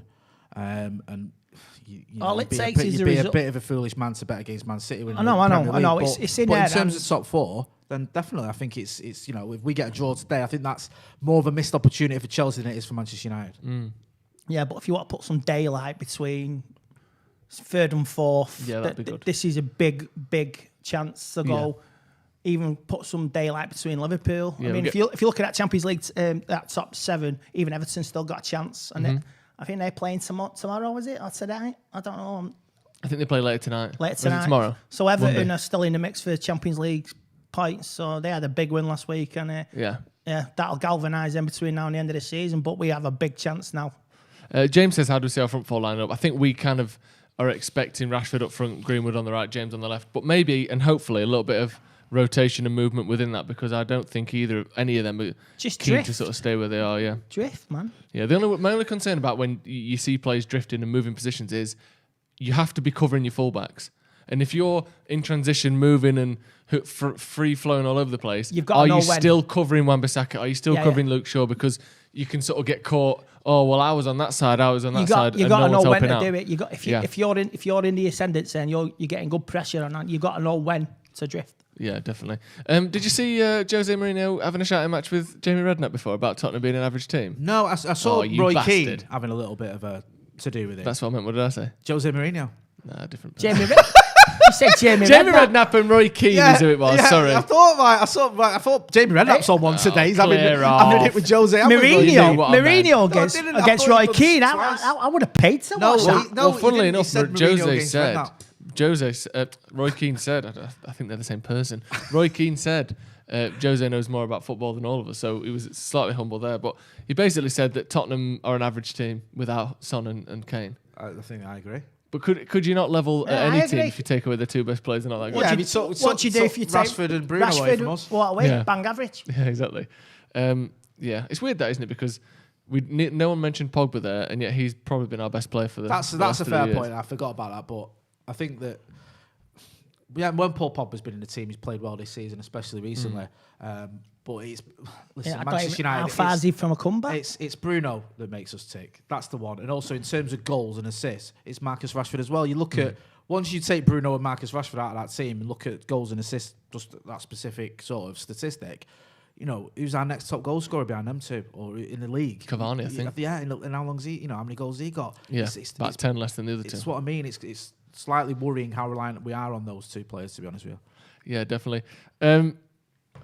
Looking at Chelsea then a little bit, we're seeing highlights and a montage of Chelsea players. We're seeing Werner in the highlights, Ziyech and Giroud and all these. But not one of them are starting. All of their basically. Oh, let me just change my mind. Werner isn't starting. Havertz isn't starting. Pulisic isn't starting. Those players, though. Is it weird that a lot of their new signings have been shite? It's not. It is a little bit weird. I think there's a case of maybe it was overkilling the amount of new signings they made at once. I think was it 7 players they brought in the summer, which is probably a bit of an ask, and all of them expecting to start. What I think the Tuchel has got as an advantage is he's not beholden to any of these players in the way that Lampard was. So he's come in, he's dropped Chilwell, brought in Marcus Alonso. I know. I think have they changed the keeper around a couple of times. I know that.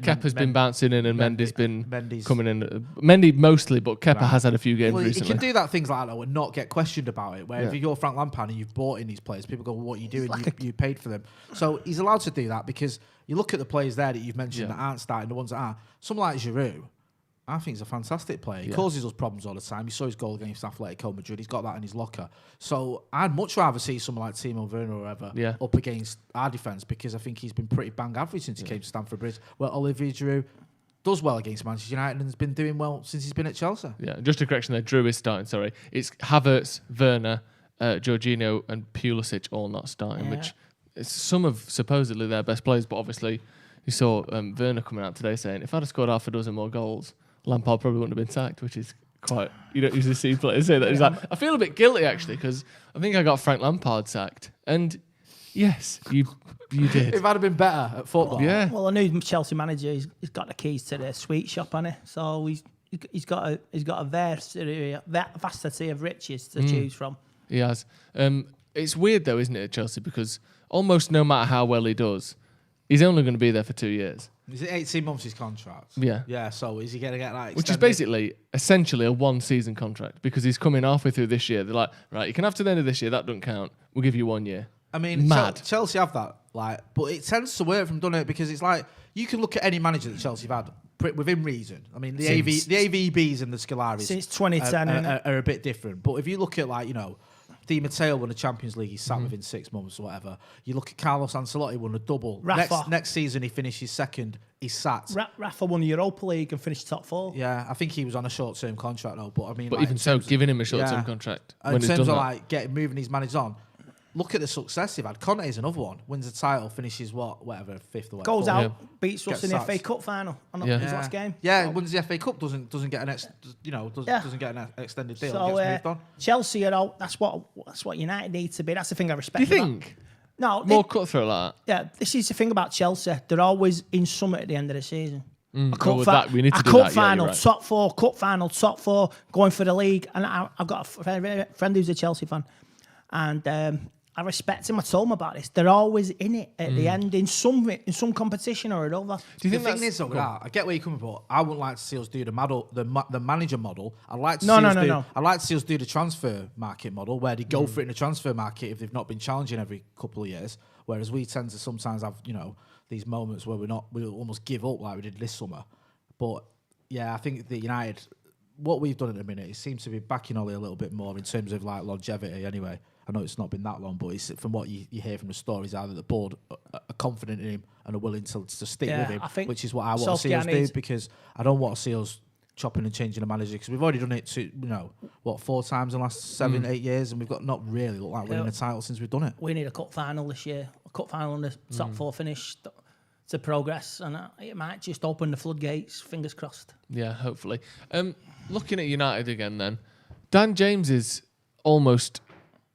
I don't want to say Cinderella story because he played a lot of games for us last season, but going from how he was considered and how he was regarded at the start of this year, and then the last couple of weeks he's become like, now no one would have said 2 months ago that Dan James will be starting against Chelsea at Stamford Bridge. He's sort of forced his way back in the team. He's put some good performances together in Europe, a very good game against Leeds in the league a couple of months ago, but all of a sudden he's like, with a couple of injuries and Martial being way out of form, Dan James is starting pretty much every week now. Are you surprised? Are you happy for him? Do you think he deserves it, or do you think it shows more how desperate we are than how good he's been? I think he deserves it because we've got no pace down the wings. I mean, our strike force is trying to doing it on themselves, and maybe you need a bit of supply to that front forward 4. I know we got Bruno, but he can conjure something out of nothing. But I mean, if you get it to the wing and put it in the box, Yeah. you got strikers in your box. You want somebody to ping it in, and Dan James can do that. All right, he's not done it as much, but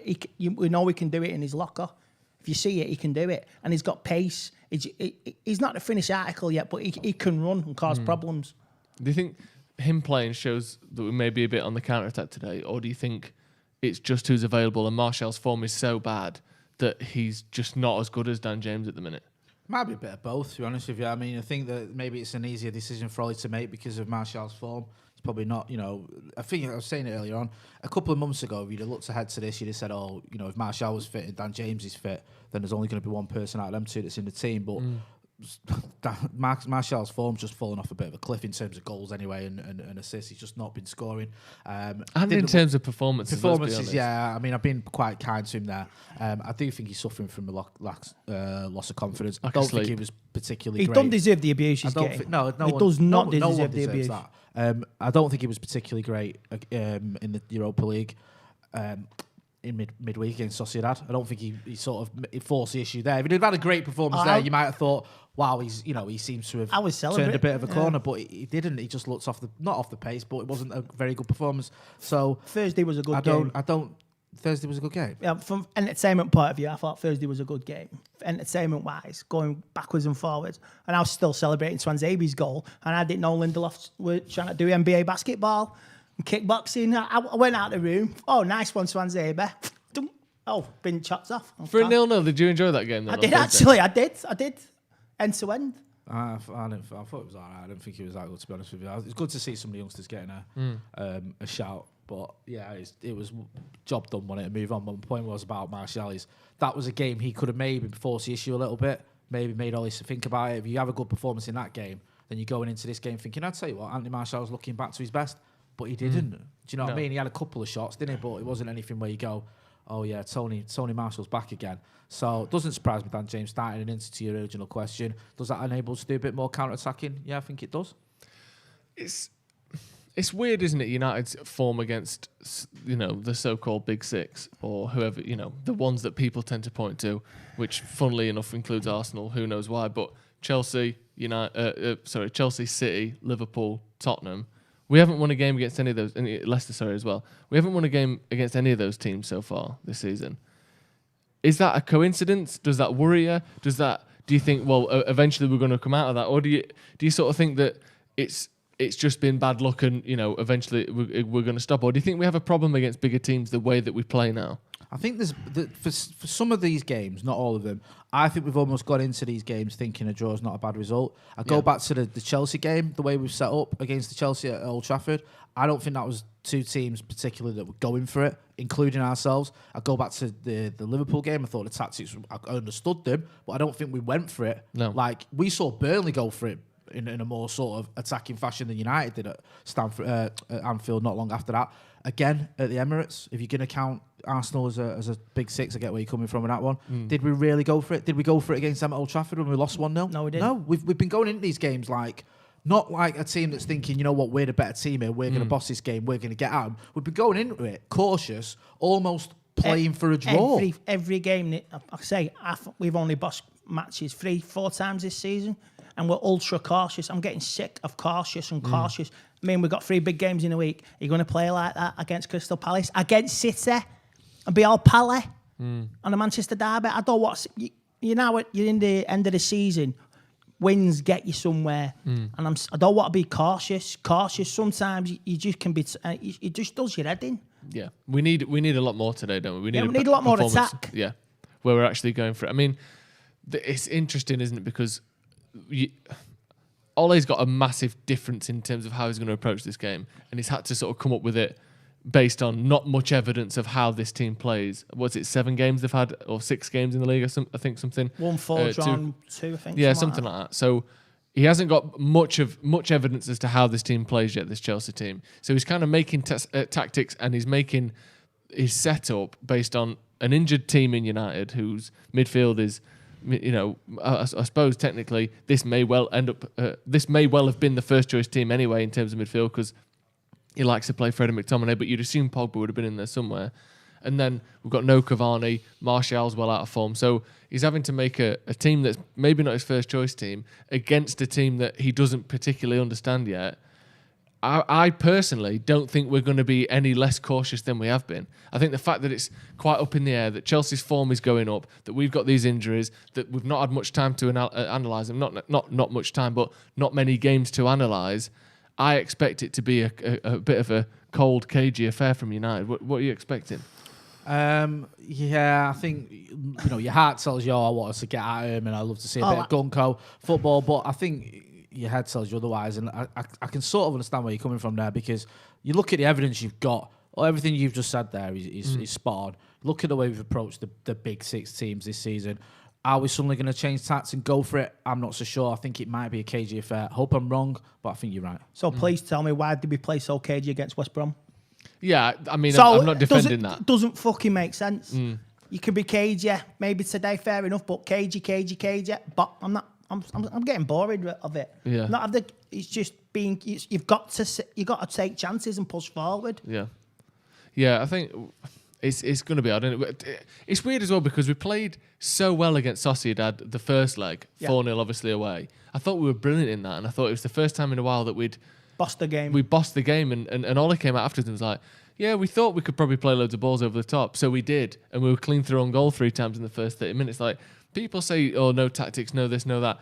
It's clear that that isn't true, and that we don't have. I mean, it should be clear to anyone, but when he comes out and says stuff like that, like, we knew we could play the ball over the top of them, and we did, and Rashford was clean through twice in the first 30 minutes, and then again later on, and it's like, I just wonder what we're going to do in this game, because Tuchel, as much as people want to have a go at Atletico Madrid for sitting back, it's not as though this team is like fucking flying forward, taking loads of risks all the time. He's quite sort of moderate in terms of his attacking style, and he doesn't mind being a bit conservative.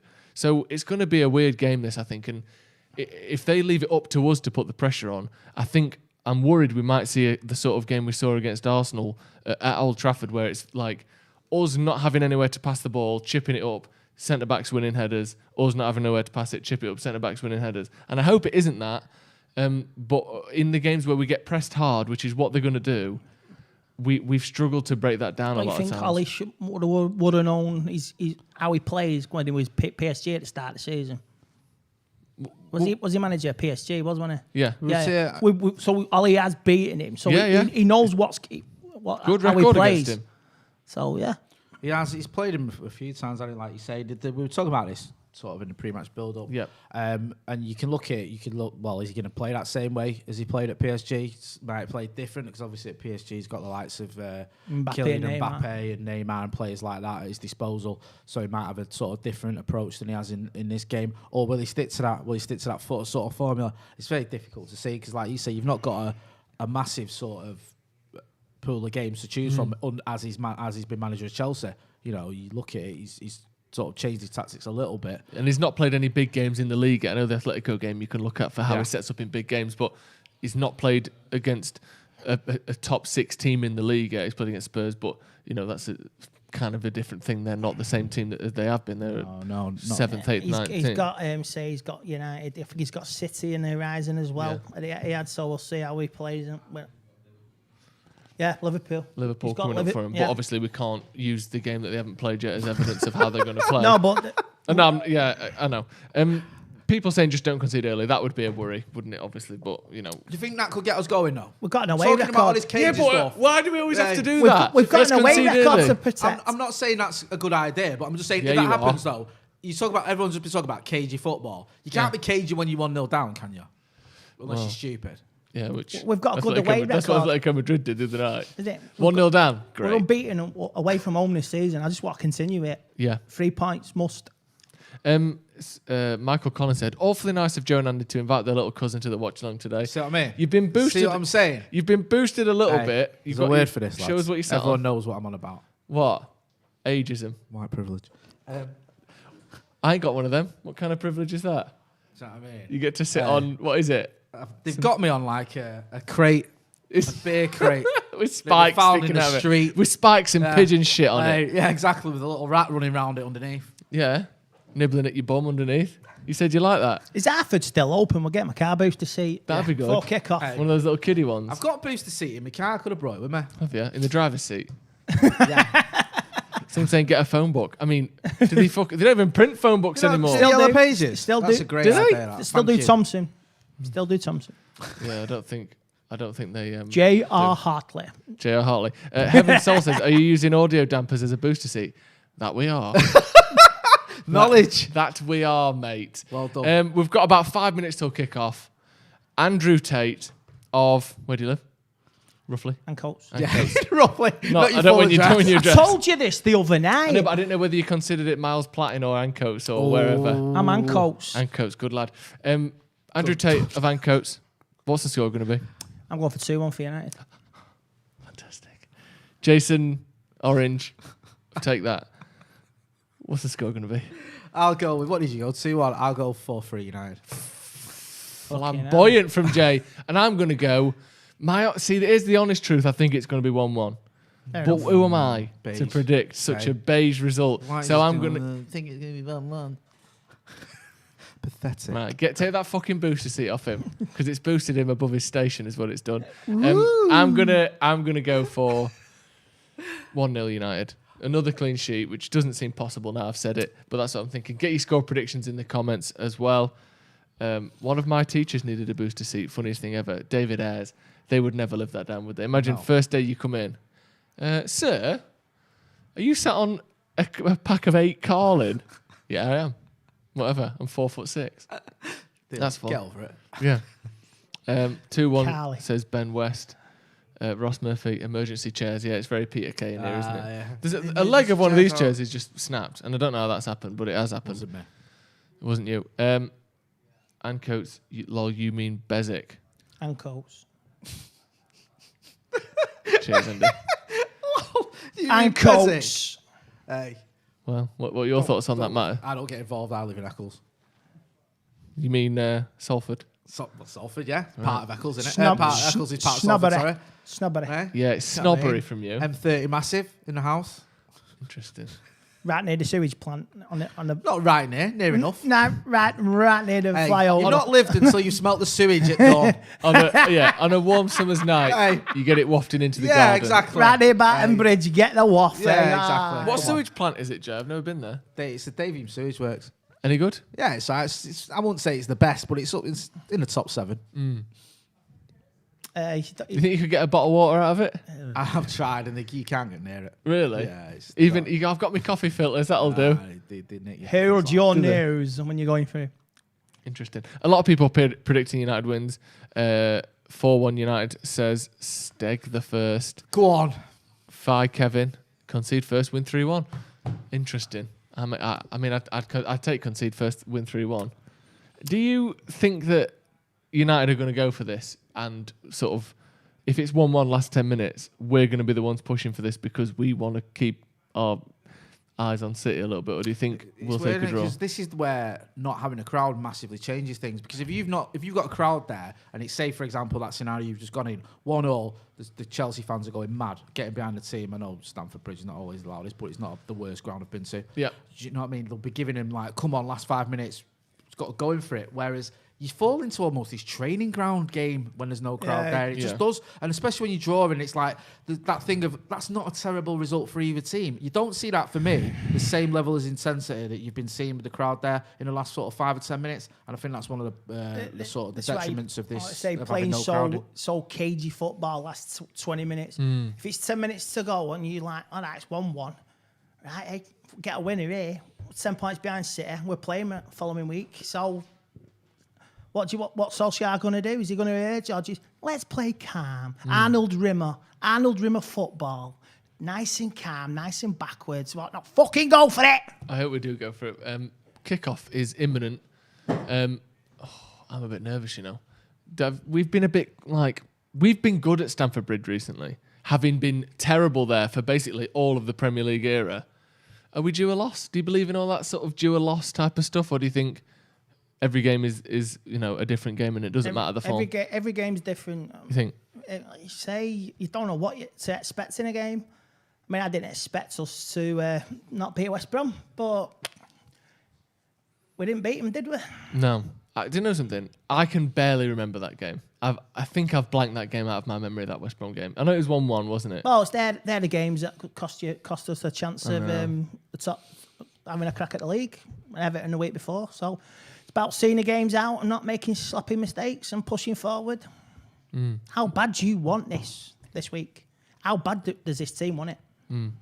Hopefully, quite a lot. 3 wins, then there's 10 games to go. 10 games to go, anything can happen. 7 points with 10 games to go. Is City going to just keep winning till the end of the season, Jay? Hopefully What's going to go on there? Hopefully They can't win 35 games to finish the season off, surely. Nah, Phenomenal if they did, but Well, yeah. if they drop points, we've got to be we have to be on the money to take advantage. I'm not saying they will drop points, but it'll be when you least expect it. Oh, that's a banker on City. Fucking hell, didn't see Like that. when was it Brighton that beat Liverpool's at home or someone? Burnley. Burnley, yeah, that was Burnley it. and Brighton. Fucking hell, didn't see that. No. The thing is, as well, with City, like they've had obviously they've won a lot of games and they're just sort of steamrolling ahead, but they've had a couple of games where it could have gone either way. And I think that when you look in. I'm not putting it all down to luck. Obviously, you don't win 20 games on the trot just because of luck, but they will come unstuck at some point. It's just the question is. For me, I don't see United in the league. I just hope we don't run away with it like they did in 2018 because there wasn't even it was just the best thing we had at that end of that season was delaying it by a week and not having them win it in front of us at the Etihad. Yeah, that was about decency, that, yeah. That'd have been fucking awful, wouldn't it? If they had the fireworks and all that, Half time, it was like, whoa. They had the fireworks and all that ready to go, apparently, and they had to put them on ice. Yeah, Fergie Watts said, nah, I'm not coming to the party. The game's kicked off anyway. We'll keep you up to date with everything that's going on, of course. He's been getting a few games, hasn't he? Hudson-Odoi. He got took on, didn't he, and brought off the other day against Southampton. Good. That's what I like. I don't know. I didn't watch the whole game. I thought it was a bit hard. He came on, helped win a penalty, and then gets took off. I mean, look, this Chelsea side last season, they promoted a lot of youth. Foul. Did he kick him there? Yeah. Kicked his hand. That's weird. Giroud jumped up in the air and looked like he kicked Maguire to start with in the head, and then Maguire's just tapping his hand like he's kicked his hand, but don't be silly. Don't know what's going on there. United passing it around the back. Lindelof, Tomine. Back to Lindelof and De Gea, who, for my money, is lucky to be playing today. Do you know what? I was saying this before the game. I wouldn't have minded seeing Dean Henderson start today. No. I know. I said this on the podcast on Monday. I would have just say, sorry, De Gea. I'll go with Dino. Better form. Yeah, I think until he makes a few mistakes, he commands a box. Why would you drop him? Yeah, he commands a box. So Henderson, that is. Yeah, Henderson commands the box. Well, that's a decent pass to the line. Unless De Gea finds his voice, he's not going to do anything. Mason Mount on the left hand side, and who's that in the middle? Chilwell running through. Good tracking by Dan James. Ball to the back post, and I think it's Luke Shaw who wins the header ahead of Giroud. But just turned the pace on a little bit for a counter attack, didn't they? Very quick. Chelsea, yeah. They've got players sprinting through. Luckily, Dan James tracked back with Chilwell there because he was basically going into the 18-yard box with no one near him otherwise. And then Luke Shaw just getting up ahead of Giroud there. It's a corner to Chelsea. Oh, I don't like this. We're shit from set pieces, aren't we? What makes you say that? Yeah.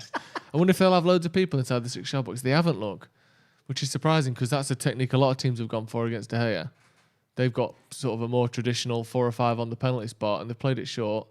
Hudson-Odoi tried to play it back to Mount, and just passed it straight out for a goal kick. Terrible, is it? Not even getting the ball in the box. No, and Bruno just stepped across Mason Mount and easily went out. It looked like Luke Shaw was marking Giroud as well, which worries me slightly. I know he's just won that header, but that's not a matchup I'd have predicted. No, I mean, either you'd assume it'd be, I suppose, maybe Maguire, but was Zuma and the centre-backs up as well. Rudiger, is it Rudiger today? I think so. Maguire on the ball. See, this is what we were saying before. Pass it between the centre-backs, boot it forward, they win the header. Let's see what happens here. Pass it up. Dan James trying to play a first-time pass that wasn't on and that he's not capable of doing even if it was on. And we're just giving the ball away. This is, I mean, it's 3 minutes in, so let's not shit ourselves just yet. But the signs so far are that the thing that I predicted that I didn't want to happen is happening. We pass the ball between Lindelof and Maguire. One of them lumps it up, and we don't hold on to it because Fred and McTominay aren't very good at bringing the ball out through midfield. Hudson-Odoi on the ball. Come on. Do you think, how big is it having McTominay back, Andy? Do you like McTominay? I do like McTominay. So McSauce, Jay calls him. McSausage? McSausage. Could have called him that if you wanted. That's copyright, that, I think. Is it? For the McDonald's breakfast? Yeah. But we have missed him. We really missed his presence and his contribution. And we know we can get goals if you provide the right ball to him. They're getting lucky here, Chelsea. Some good pressing from United. Bruno pressing Kante, whose pass happened to go around the corner. Kovacic, and then was pressed immediately by Dan James. And then the ball's gone out there, I think, for a throw into Chelsea. But it's good pressing from United there, about 25 yards out of Chelsea's goal. That's better to see, isn't it? Not letting them just have the ball, actually going after it and winning the ball back. And it is a United throw after all. Yeah, no, definitely. And that's what we might need to see, throughout the entire game, not just early doors. We've given it away, though. I know. If you look at the space they've got here, I suppose United are just sitting back in, aren't they? Chilwell coming back in. Finally getting a game. Looks like, anyway, if anyone wasn't sure, James on the right, Marcus on the left, and Greenwood in the middle. Yeah. That pesky Man United app not knowing what's going on. It's almost certain that they don't speak to each other about that, isn't it? No. What? Sorry, this COVID vaccines fucked me up, mate. That's not true, by the way. Which one did you have? Did you have the English or the American? I asked for both. One cocktail. in each bollock. A cocktail. Yeah. Yeah. Well, no, not the cocktail. To the sides of it. Sorry, yeah. Yeah. AstraZeneca in lefty, Pfizer in righty. Yeah, all this microchip nanotechnology. Fantastic, mate. I know, Never felt better. Flick a switch and you turn it into Iron Man. Yeah, can't wait. How's he turned into like Diego Maradona? Rudiger's just ran through 5 of our players. Like the vaccine coursing through my veins as we speak. That is pathetic. Why is it? What? Oh, that is. Sorry, no, not your vaccine. Me having the vaccine's pathetic. The fact that Did you get Rudiger's your little just ran card? through our entire defence and midfield. Yeah, I got my little card. Did you get your sticker? Yeah. You got a sticker as well? You used to get them at the dentist when you were a kid. Yeah, it didn't say I've been vaccinated on though, did it? It had fucking Tom and Jerry on it. I like that when they go to the dentist and then you finish and they give you a lollipop. You're like, we'll be seeing you in 6 months. Keep eating these fucking lollipops. We'll get loads of money out of you. Dan James, often laying on the ground looking like he's hard done to, isn't he? Yeah. It's like, everything hurts because I run so fucking He's quick. been bullied a little bit I early run so doors here, quick, Dan James. Even by his standards, they've been knocking him about a bit too easily. Yeah, and that ball inside with on his left foot first time. Oh my God, that's You've got to be awful. quicker. It's a shit pass from Wan-Bissaka, but Chilwell gets there about 5 yards before Dan James. That's a good pass in. It's Mount on Lindelof. Lindelof, in fairness to him, is usually pretty good one-on-one when the ball's on the ground. He don't get dribble pass very often. He's not good in the air, is he? He's not good in the air. Right, okay, now we've got a chance here. Come Bruno. on, Reds. Come on. To Rashford, back to Bruno. Trying to play up to Luke Shaw, and it's pulled back for a foul chance on there. Marcus Was it Rashford foul? there. Yeah, I think, who was it? Azpilicueta just kicked through the back of him a little bit. He's gone, are you all right, Marcus? Can we swap shirts at the end? That's what the ref just said to him. Pathetic, that, isn't it? Oh, Marcus, I'll take... Keep up the good work. Well, refs at it again yesterday, wasn't it, with Brighton? I've heard I love it. I've not seen it, so I need to check it out. I'm loving it now. I've decided I don't want VAR anymore, but while we have it, I'm going to enjoy the carnage. Because that's all it is. Oh, well done, Mason. Great Mason turn. Greenwood. Great ball, Mason. Yeah, really good. Out to Rashford on the left. 1-on-1 with Azpilicueta. Well, 1-on-2 really. Azpilicueta and Hudson-Odoi in front of him. And they're fucking chipping it about on their own goal line here. Good defending. And they managed to play it through United's sort of, I would say, thin press, to be honest. Press him. Scott, get over there. Again, Ziyech allowed to run through and McTominay Play capitalising Tomer, on come on, find a pass. Olivier Giroud's fucking bouncy feet. Couldn't control the ball. Oh. I would say it's one of the biggest misconceptions in football that Olivier Giroud's good looking, by the way. He's absolutely bang average looking. Everyone's like, oh, he's gorgeous. No, he ain't. Just got short hair and a beard. All right, you Ridiculous. get short hair, you're a carbon copy. Yeah, I wouldn't start being good looking though, would I? You know what I mean? He's just a normal looking bloke. Oh, he's so pretty. What? Where's that come from? Him off supermarket. Weirdos. It looks like him off supermarket sweet. What, Dale Winton? No, the new one, you muppet. Oh, Rylan. Yeah, it looks a bit Ryland-y. Yeah, it does look a bit Ryland-y, actually. No. Well done, Victor. Just about Corner to get Chelsea. out. I don't know. He looks like quite a good-looking lad. to me. I'm not gonna lie. I think he's a good-looking lad. He's normal looking. Hey. I'll put him on. He looks like a lad who's. suave, He looks Gallic, like anyone you go to school with called Dale. handsome devil. That's what he looks like. He's Dale. gonna- Do you he's know gonna be Dale a from model. school? He looks like that. He doesn't have. He's going to be a model when his football career is finished. He's You know already what? done he modelling. isn't. He's already done modelling. Forget it. He's only a model because he's a footballer. Fuck him off. Get rid of him. 6-pack. Oh, he's got a 6-pack, has he? Oh, good. Away. Scott McTominay with the header. McTominay. Anyone can have a 6-pack, mate. I've got 3. Rashford. I don't want. He's There's played the someone up to advantage Rashford. there, refs. That should be a booking. Jay's Go on, got- Marcus. Jay's Well got done. 6-pack. Good little nudge there on Kante. Oh! Played the ball through Unlucky. to Mason, and it's fucking Ben Chilwell's face that stopped it going through, and good pressing from Rashford. Jay's got 6-pack. It's just a cherry Pepsi Max. Yeah. Very true. Actually accurate. Is it? Have you ever had a 6-pack, Jay? In yeah, your youth? Yeah, my youth. I used to be quite scrawny in my youth. Good. Proud of you. What about you, Andy? Nah, what 6-pack, 2-pack, man. Nice. Interesting. Throw into Chelsea, I think.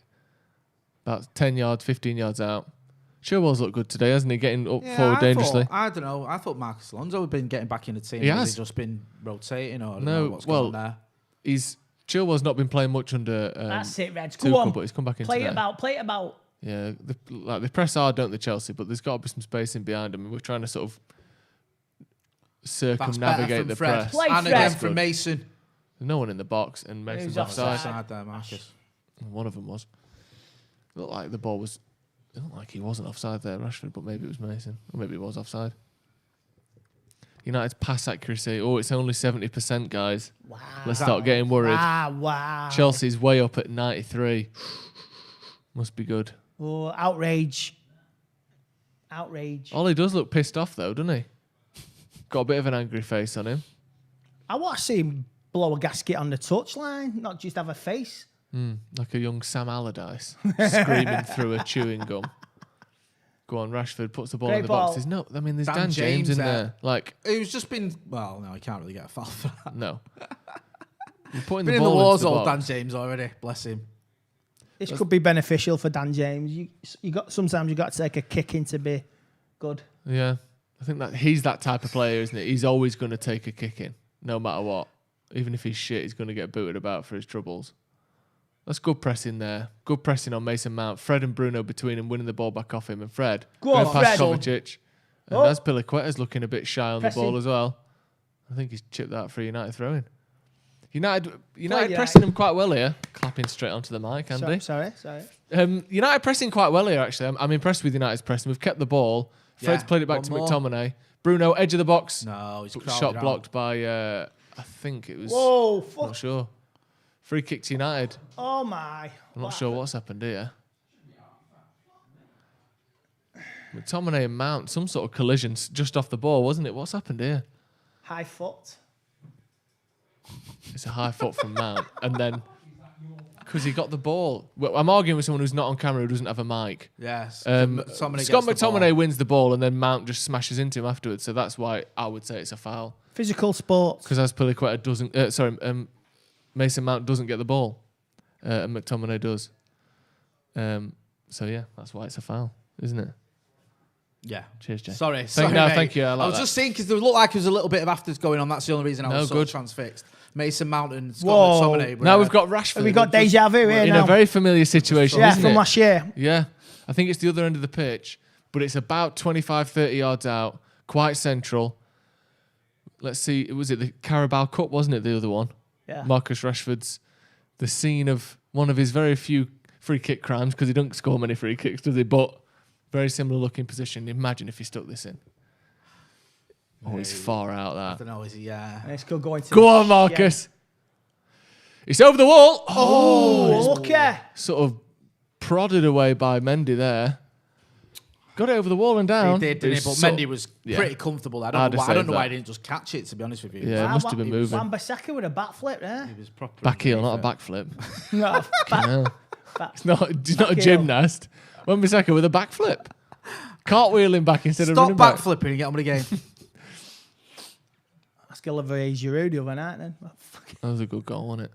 Dickhead. Lucky, fluky. It was a bit fluky, wasn't it? Slipped. Mark Hughes, 1989, Manchester Derby. Now that was a proper scissor kick. That one, Yeah, wasn't it? proper. Hey, set your watch to that one. Do you say scissor kick, bicycle kick, overhead kick? That Mark Hughes one wasn't an overhead kick. It was a scissor kick. It was like side on. Well played. Good Driven save. shot by So, ZX straight it was into different. De Gea's lap. That was a scissor kick. It was side on. It wasn't over his head. Like Haaland the other night. Yeah. That's not a bicycle kick. I mean, that one last season, Rashford did it, had like pace and it fizzed. That was just straight down the guy's throat. Yeah. Is that no? Are they saying that hit Hudson-Odoi's arm? No. Yeah. His hand. And then Is he it going hit. to check it? I think so. Because they're not going to Fuck check. off. They're not checking it for Mason Greenwood's arm, are they? No. So it's obviously checking it. Hudson-Odoi Oh! there. Right, Hudson-Odoi can't get involved. I don't know why he's gone over to have a word with him. He paws at it, doesn't he? He paws at it. Oh, no. He I touched. think Hudson-Odoi on balls that. There. Oh, yeah. You see it here, look. It's not Mason's Yeah. arm. That's clearly Hudson-Odoi's fingertips. I mean, if they're checking it, that does hit his hand. He knows it's hit his hand. Why are you stood behind him, Hudson-Odoi, going, oh, it's nothing? You know it hit your hand. Get him away. You know, he can see there, he's walked off. He knows it hits his hand. You can see it hits his hand. For me, that shouldn't be a penalty. But it fucking is. Fucking The penalty. pen, yeah. Is it a penalty? Come on. Yeah, I think so. I think so. Yeah, he's giving a penalty. Oh my god. I mean, it hits his hand. We got a penalty or what? It looks like he's pointing to a penalty there, doesn't he? I thought so. You bastard.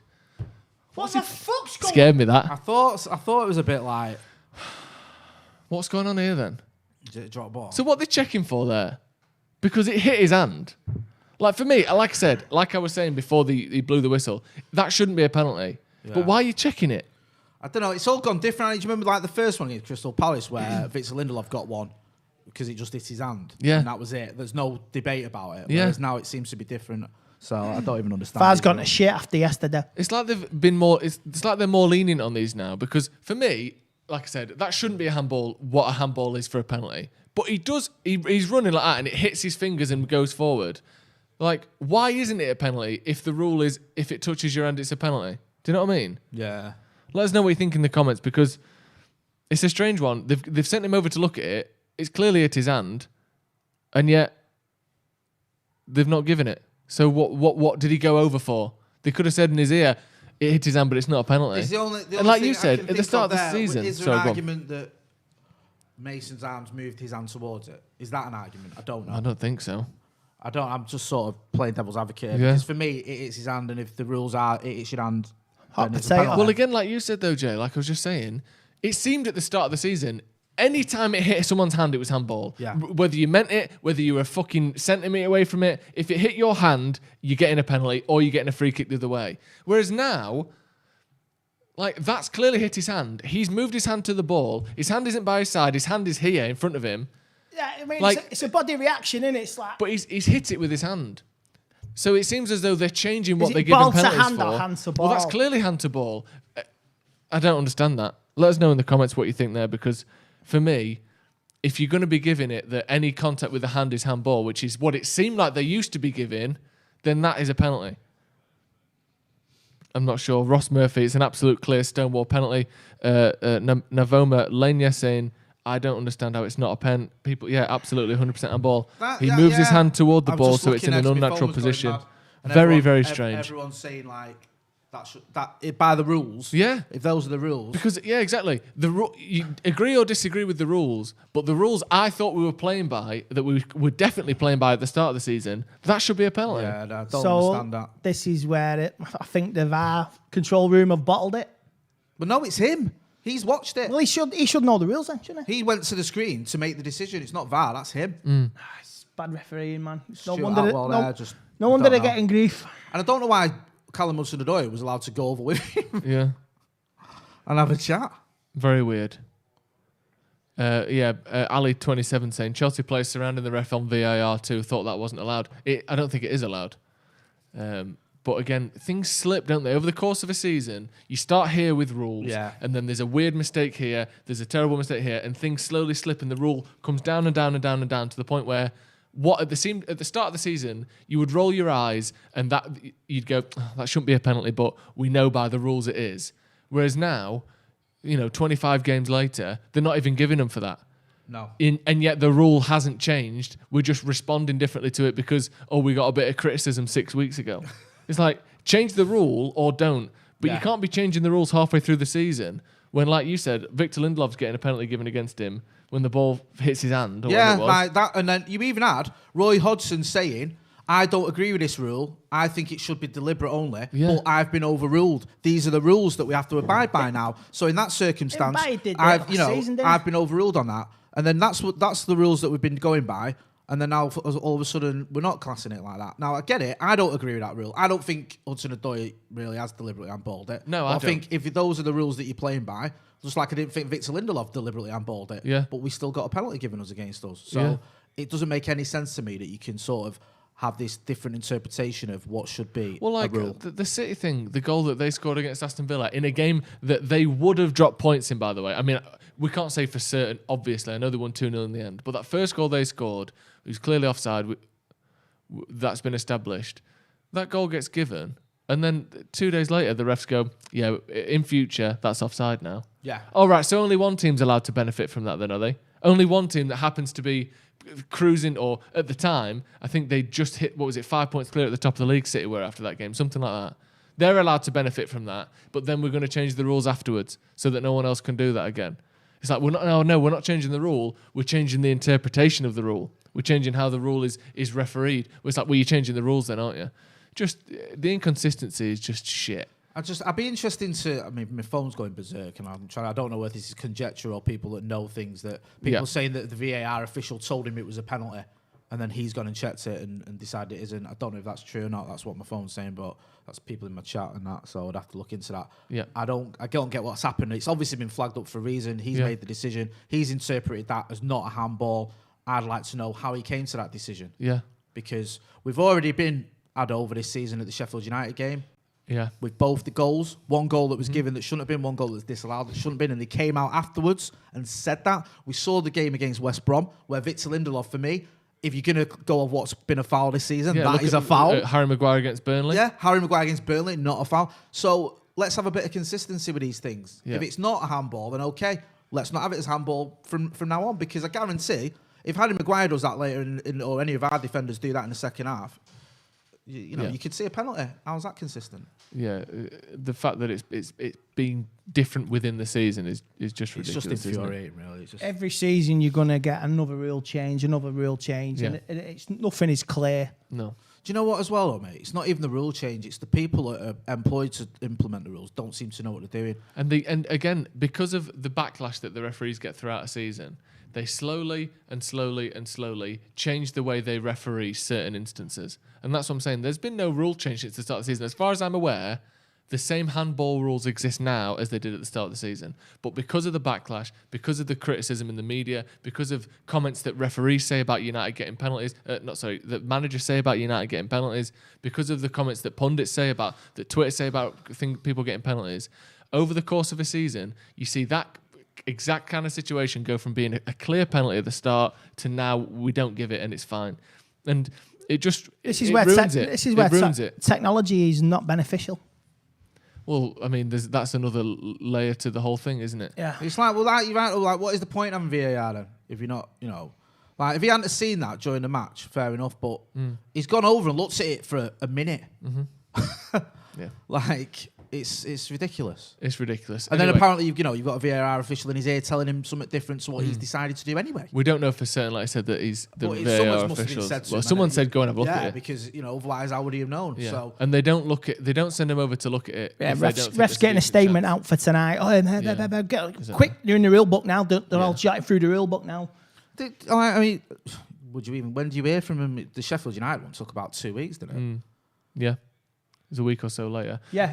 Solskjaer called them out, and then they didn't they? But even that, it was Solskjaer that came out and said it. He said the refs have spoken to us and admitted it was wrong. It wasn't them. They didn't come out and be like, Go on.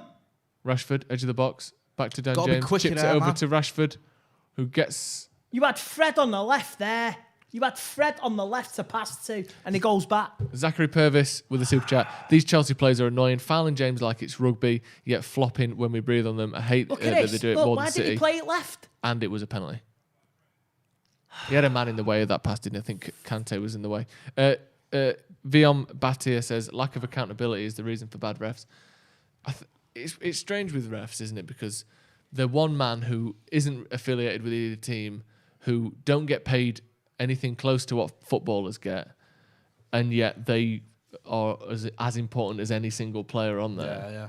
It's a strange position, isn't it? And I don't know. I think they need to be...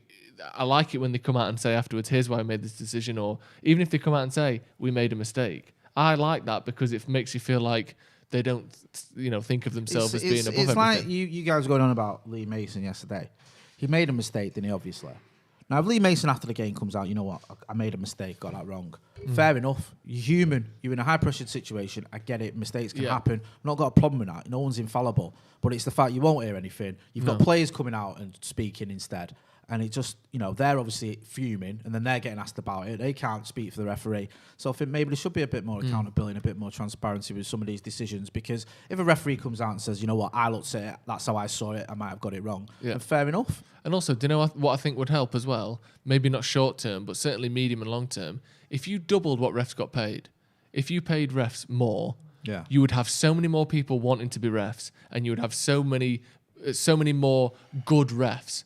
Because at the minute they get, and I'm not saying they don't get decent money, but I think it's like $1,000 a week, a game or something. Yeah. But some of these refs only get 16, 20 games a season. Where do I so sign what's that, up? 20 grand a year? Which is, it's not that's not. It's not fantastic money. 20 grand a year, you can get that working at Wilco, no problem. So it's not. I'm not saying that they don't get paid enough, or that Well, I am saying they don't get paid enough. I'm not saying that what they get paid isn't enough to live on. Harry Maguire. But when you That's consider a poor what ball, everyone else that Luke in Shaw. football gets paid, the refs are so important, and I think it's no wonder you get a poor standard of referees. When who would want to be a ref for the stick they get and for the job they have for the money they get paid? Personally, no, I agree, and I think that it should be a sort of not just a full-time profession, obviously a profession that pays you enough, so you can increase the amount of people, like you say, Joe, that are applying at what to do it, because it's a thankless task often enough. So at least if you on decent money, you'd probably get a lot of people thinking, you know what, I'll give that a go, because I think that sometimes the standard of refereeing it's gone through the toilet. Yeah. It's amazing how it remains silent, like the refs association and all that. They don't say anything until, like, I say 2 weeks later or something like that, a week later. I remember once Frank Lampard got a penalty at Anfield, and the referee immediately apologised to the Chelsea team and the manager after the game, and it wasn't a penalty. It's not often you see that. That was like, was it 10, 12 years ago? Yeah. Immediately apologised after the game. Good ball in there. Rashford trying to fight it, but it's giving the free kick away. Apparently, refs get a base pay and then they get money per game on top of that. But my point is, they're comfortably the lowest paid person on that pitch, and yet so much influence they have. Yeah.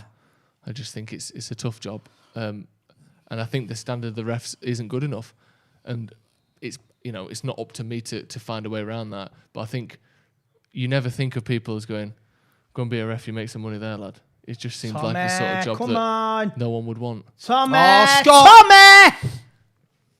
Twice!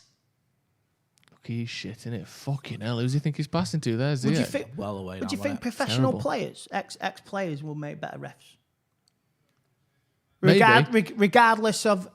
Maybe, but again, then what you- fucking player wants to go from being a player to being a ref? When you say professional players, what do you mean? Like over the years, let's say Premier League, Championship. But the trouble is, if you have a Premier League player refereeing any game that, like, say for an example, you had a player that, I don't know, used to play for City doing this one tonight, then you're going to be accused of bias to something. Or, see, this is where you you know what I mean? Or used to be this is where you can't, like say, you can't have a, if it's a ex-Chelsea player managing the Arsenal-Tottenham game, that's fine, that's a neutral. But what if he's played for Chelsea, Villa, West Ham, Birmingham, Coventry? It's just Do you know what I whether mean? you're just going to, I think...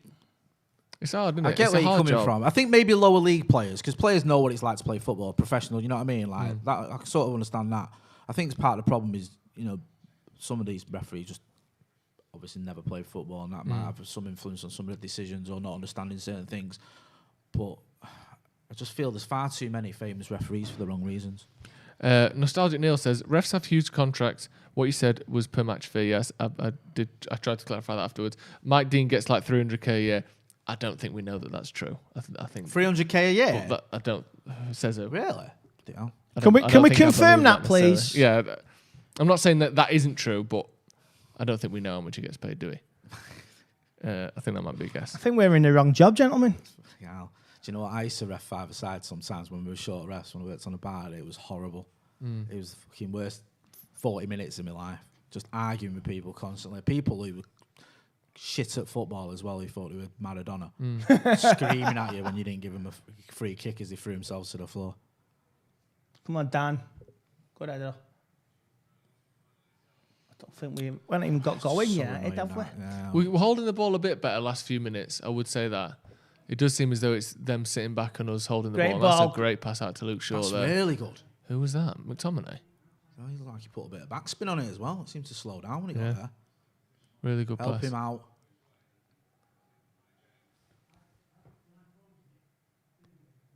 Is that Rashford? Bruno. Shaw. Bruno back to Shaw. Poor that.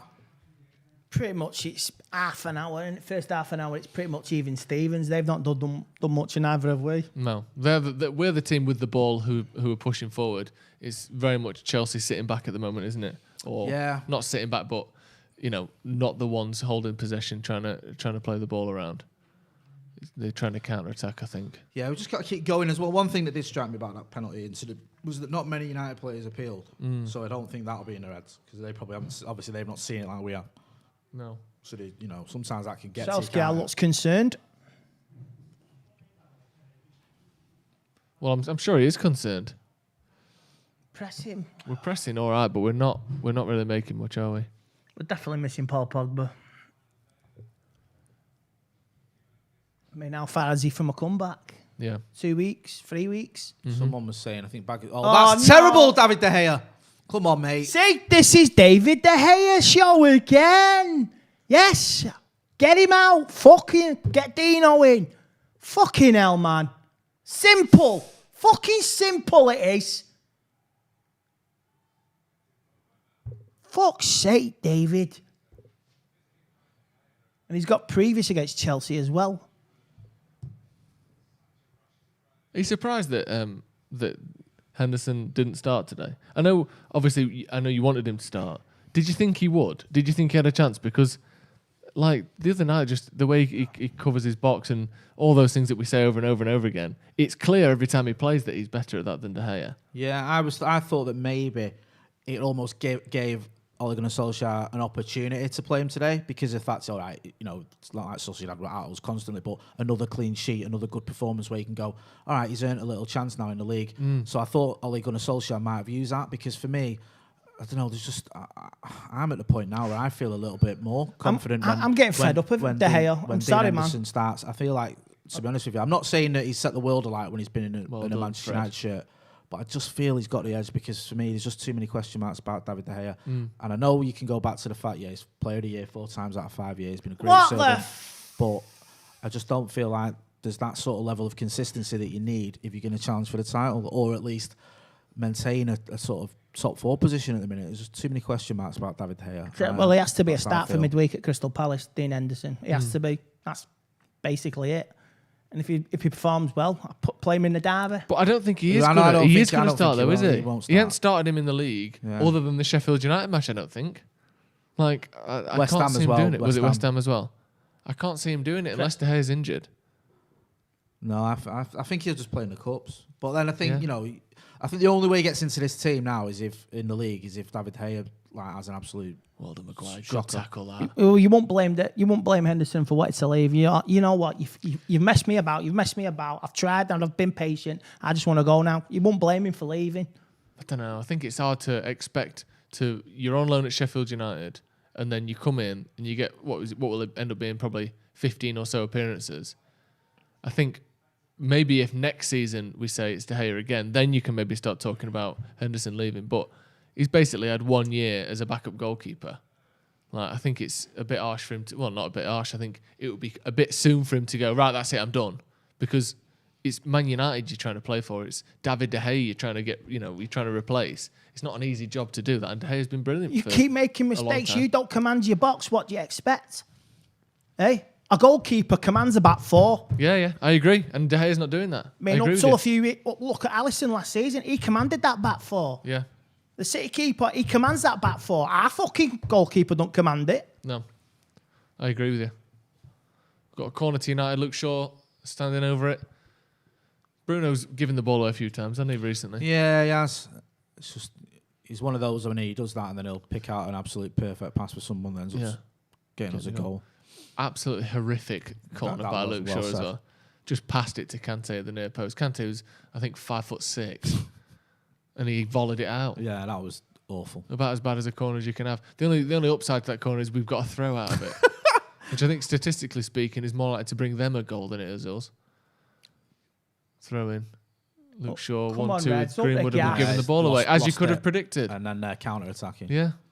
I think you lose the ball more from throw-ins than you keep it. Which is just fucking great, isn't it?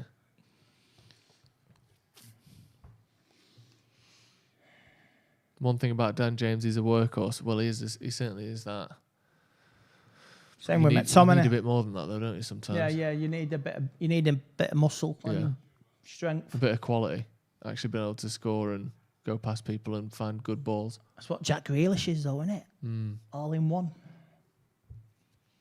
Chelsea holding the ball a bit now. Their chance to have an attack. There's Dan James. Look, good lad. Just getting shoved off the ball too easy. Just turned in there, yeah. A few times that's happened. Hudson-Odoi. Keep him out. Ball across. Oh, that back fucking line again. Jesus. Giroud's holding his back there, waiting for a diving header. That'd be right. What happened here then? So Rudiger just turns James, and then Hudson-Odoi's got all the space in the world. Luke Shaw nowhere near for the cross. Three passes did that. And then the ball was a bit too deep with the cross. Great cross. Just ahead of Giroud, isn't it? He's diving in and smacks his lower back on the post. I think he'll be all right. Not too worried about him there. Nah, he'll be fine. Yeah. He might be a model, but he's tough. A tough model. Model train. Model train. You into your model trains? No. I know the models you're into, you naughty boy. What's that mean? Little models are little like sexy naked women and stuff. Put them on my windowsill. That's what I do. Fair enough. What, you got the Lego set? Right, yeah. Legos the sexy ones. Yeah, you need to get the Baywatch one. That'd be good. I mean, we're taking too long here, aren't we? Fucking, is it his back on the post? Like, just walk off the pitch. All right, yeah, so let's play on then. Fucking hell. Hey, do you suffer from back pain? Well, if I bang my back on the post, I would suffer from back pain, yeah. But there you go, and he's hurting. Leave him alone. It'd be right. All right, throw it. Ooh. Now it's Rashford's turn. Yeah, go flying over the hoardings. Fucking hell. Everyone's fucking getting battered up, aren't they? Battle with the sun. Yeah. Just puts it out for a throw in and then trips over a microphone. This is where you need padding or something. You need padding around the side of the pitch sometimes.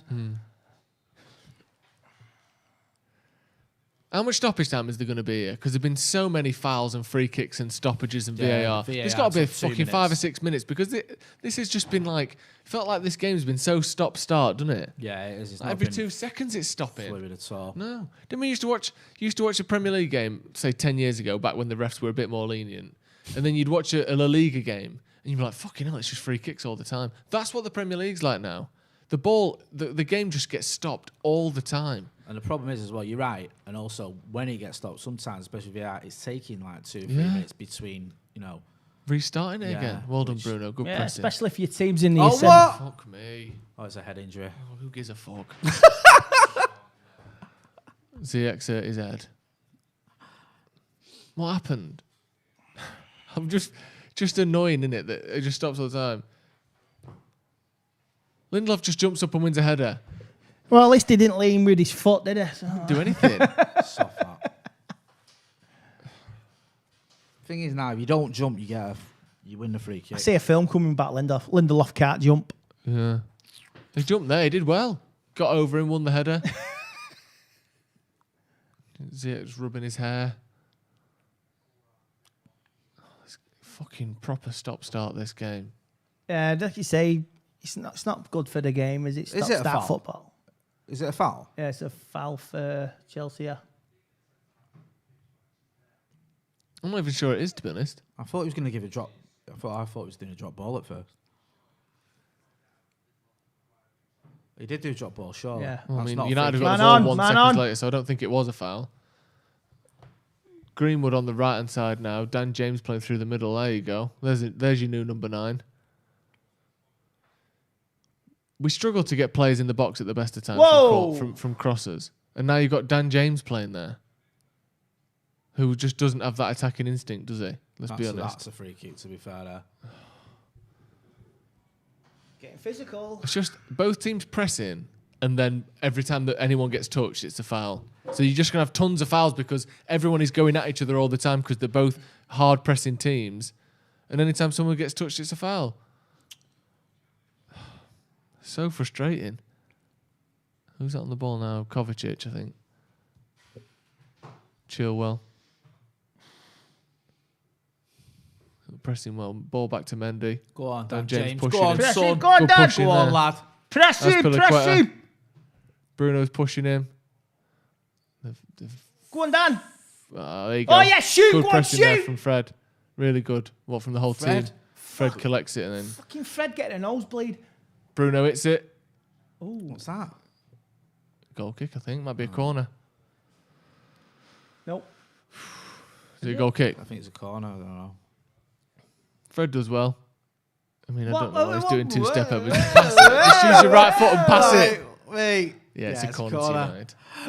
Good pressing there, though, from United. Yeah. They played it across to Mendy, to Azpilicueta, and then eventually we won it back. But, yeah, it's good pressing that. And United don't always press like this, so it's obviously part of the tactic, isn't it, to not let them have the ball. And it's working well. The few times we've dispossessed them. It's a ball in the box, Luke Shaw, that's better. Headed away by Azpilicueta, maybe. I'm not sure who got it away, but it's working a little bit better. That's a really good pass. Oh, not quite, yeah. Go on, Lindelof. Go on. To Fred. Back to Wan-Bissaka. Back here now. Yeah. Bruno on the right. Back to Wan-Bissaka. Fucking hell. Back to Lindelof.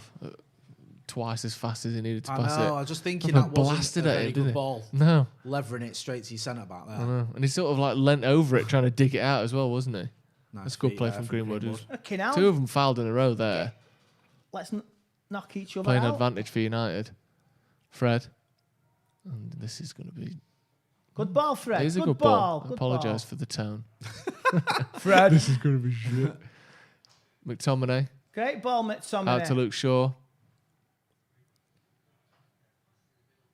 We're doing well here, but it's the next step that we've struggled, isn't it? We've not really made a shot. Neither team's really done much in terms of actually creating a chances.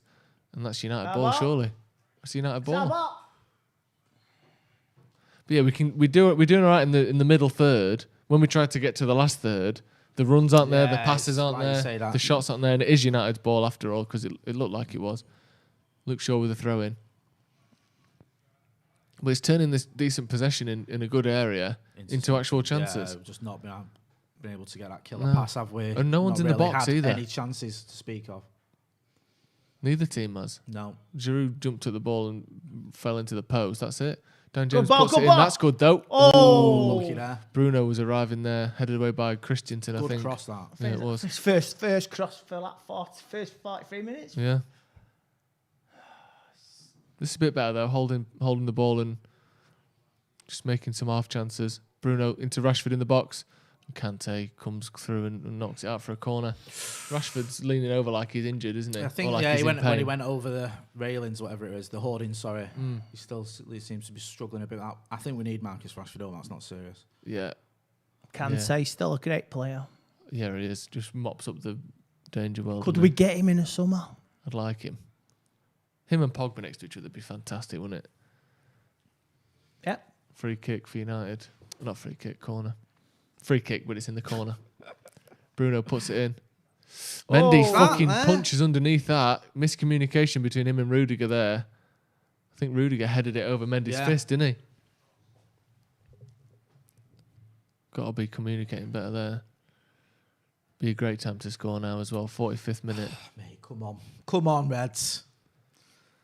It's not been a bad performance in all in United. I know we've not had many chances, but it's been a bit unlucky, really. I think that's their ball, isn't it? Wasted. Fucking wasted.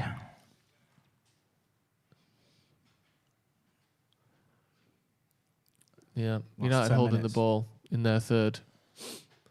Well, but again, what have we got to show for it? Have we even had a shot? No, I don't think. Well, we've had some from distance. One from distance from Bruno that got deflected. And that's about it, I think. It's all very fucking cagey. And, Dan James needs the booster seat for jumping. You can borrow him that booster seat, Jay. Just jump there and missed it. Well, what we're going to get? I bet you we get like 2 minute stoppage time. Because it's half time and they never give a lot of stoppage time. In the first half, they never do that. They always do. It's like 1 or 2 minutes. You're like, Wan-Bissaka. 2 minutes! How is there 2 minutes stoppage time? There's been about 70 free kicks and they was at VAR for 2 minutes. I mean, I know it's like 0-0 and who gives a fuck? But how is it 2 minutes stoppage time? Doesn't make any sense. Honestly, there's been so many free kicks. So many free kicks. Players going down injured. Fucking Giroud was in the net for a minute. We had VAR for another minute. That's before anything else. Not to mention Ziyech holding his head in the centre circle. It's just fucking... It's just just shit. Sake. How did he... Fucking lazy Go on, refereeing Bruno. that. Go on, square it. Go on, press. Luke Shaw. Ah. That's a shit ball, that. I'm sorry. Just behind everyone. I'm sorry, it really Under was. everyone's feet, behind everyone from Luke Shaw. You've got to do better there, mate. Yeah. Pass it into someone's path, not straight at them when they're running forward. Greenwood, it's it. Oh, it's a good shot as well. Off Christensen. You know, they've got another full minute stoppage time to play with here. Stoppage time's a weird thing, isn't it? Like, refs can do exactly what they want with stoppage time. And yet it's Go on, Tommy. literally adding extra time to a game, which is the most important thing you can do. And they can just give as many minutes as they want. Rudiger putting his hand over McTominay's face there. Don't mind a bit of that. Just a bit of argy-bargy. Bromance. Yeah. I keep thinking McTominay's had a bit with Mount, he's had a bit with Rudiger, but it's been nothing really. You give it, you got to get it. Take it back. Yeah. Come on now. Chelsea have been shit, to be honest. Boring. Chelsea have not done anything here, have they? No, not the amount of really. times they've given the ball away as well.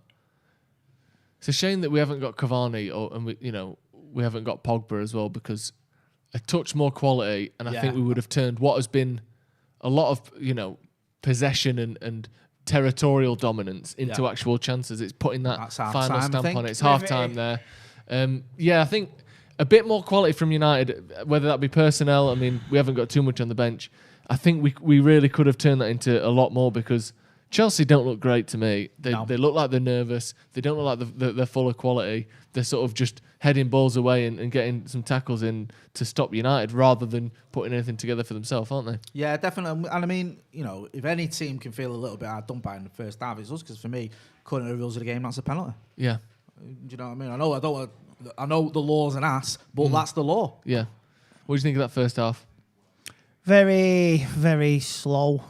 Possession-wise, two teams trying to see each other out, feel each other out, and not much going forward from either side. I mean, last 5 minutes for United, and we should have had a penalty. A lot of people in the comments saying that so many fouls, Chelsea parking the bus.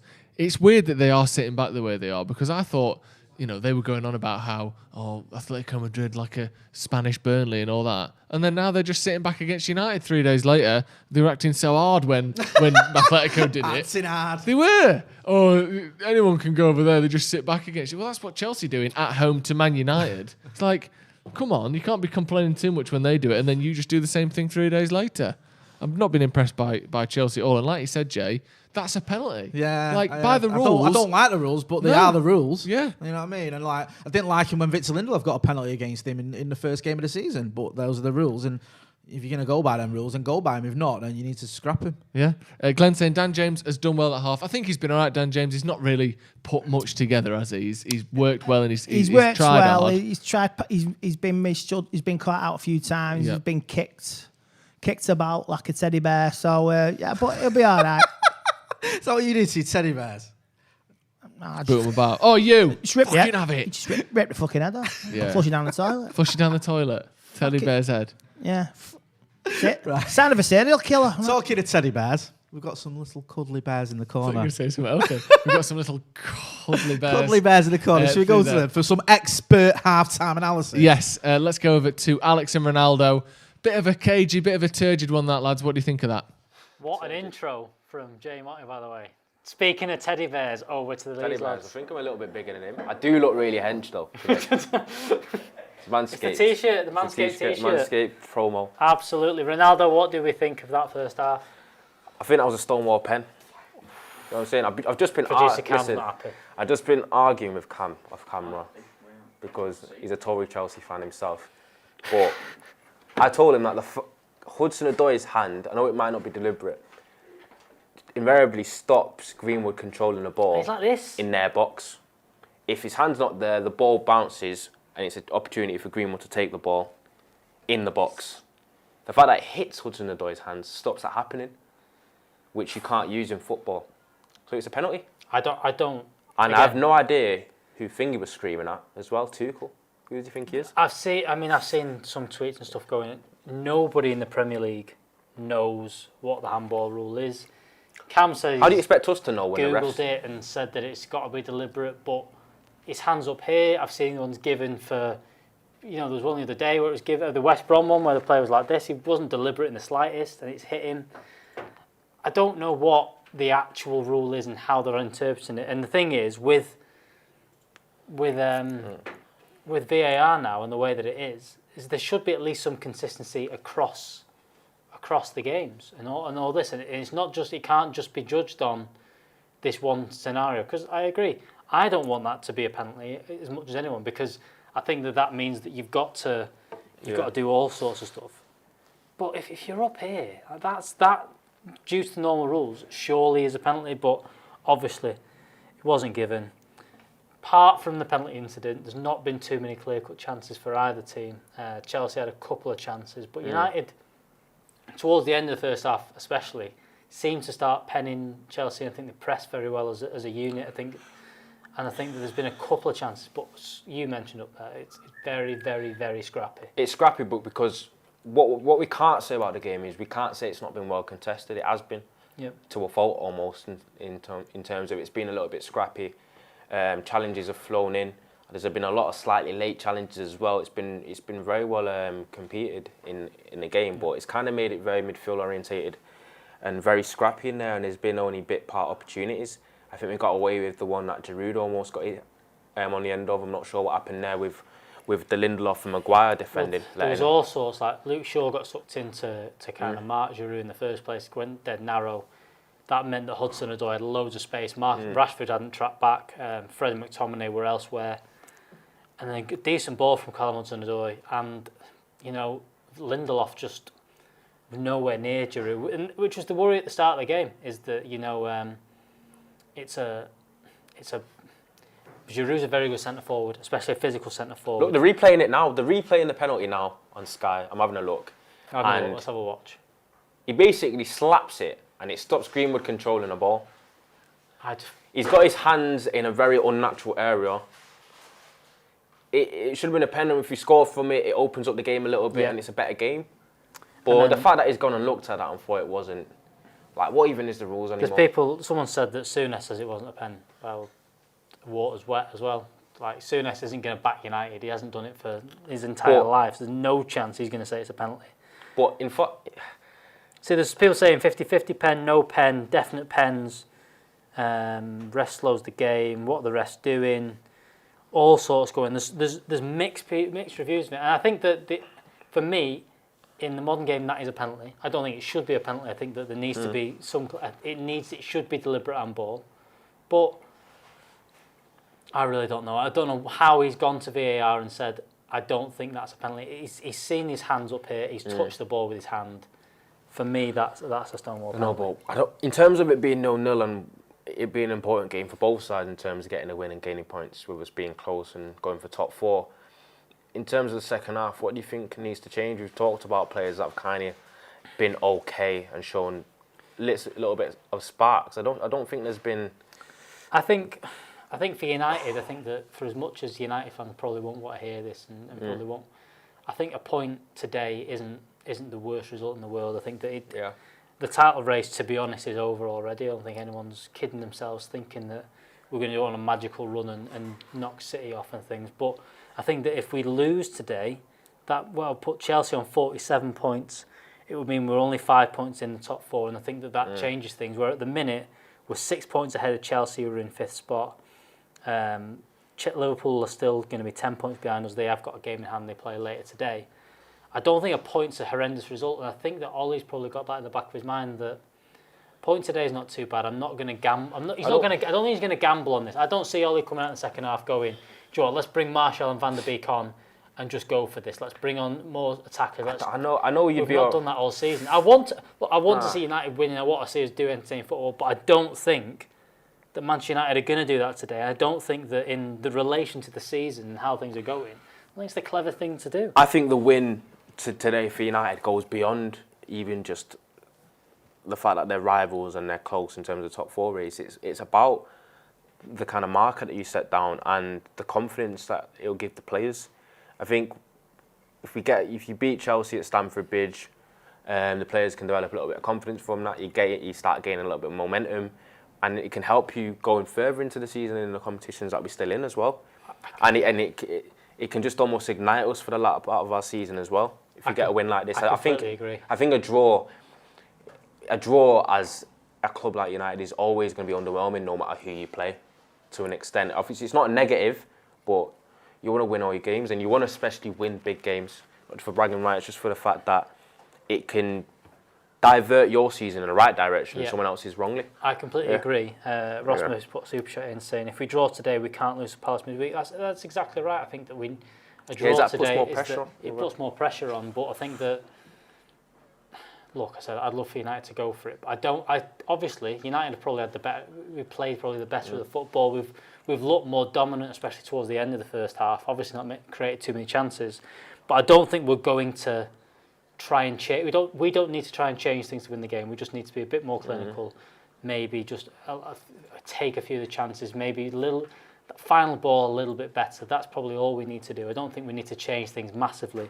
Whereas Chelsea, I think, will probably be looking at that. They'll probably be thinking we need to change things. We need to go for this as well, because for as much as a point's not a bad result for us, they need to win today to have a chance of, to keep pushing on the top 4. Because, Leicester have dropped points, which is good for us. West Ham have dropped points already, which is good for us. It's very good for Chelsea if they can get 3 points today. They can get up and in. They can get into the top 4 and can get challenging the likes of Leicester. It's almost counterproductive.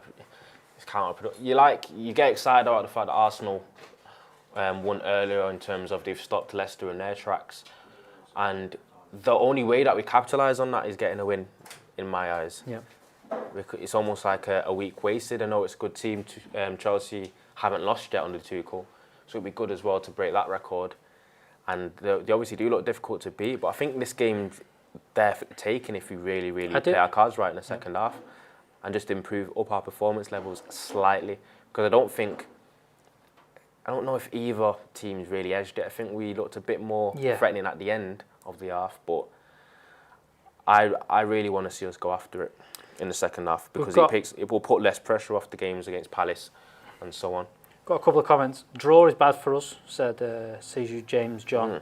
Again, you know my opinions. I think that obviously it's not great and we want to win the game, but I think that if we got a draw today, it's not the worst thing in the world. I do think losing today really puts the pressure on us. Dan Oliver said, put Greenwood in the middle, Martial on for James, question mark. I don't think James played poorly, but the play breaks down way too much around him. I disagree with that. I think that what has happened a lot, and we've caught Chelsea a couple of times, is I think James, Greenwood, Rashford, Bruno, and then the players behind them, they press well as a unit together as the four, whereas I think that Martial hasn't been doing that recently, and I think that we've had chances of nicking the ball very high up, which is I think one of the chances that will probably give us a good chance to change today.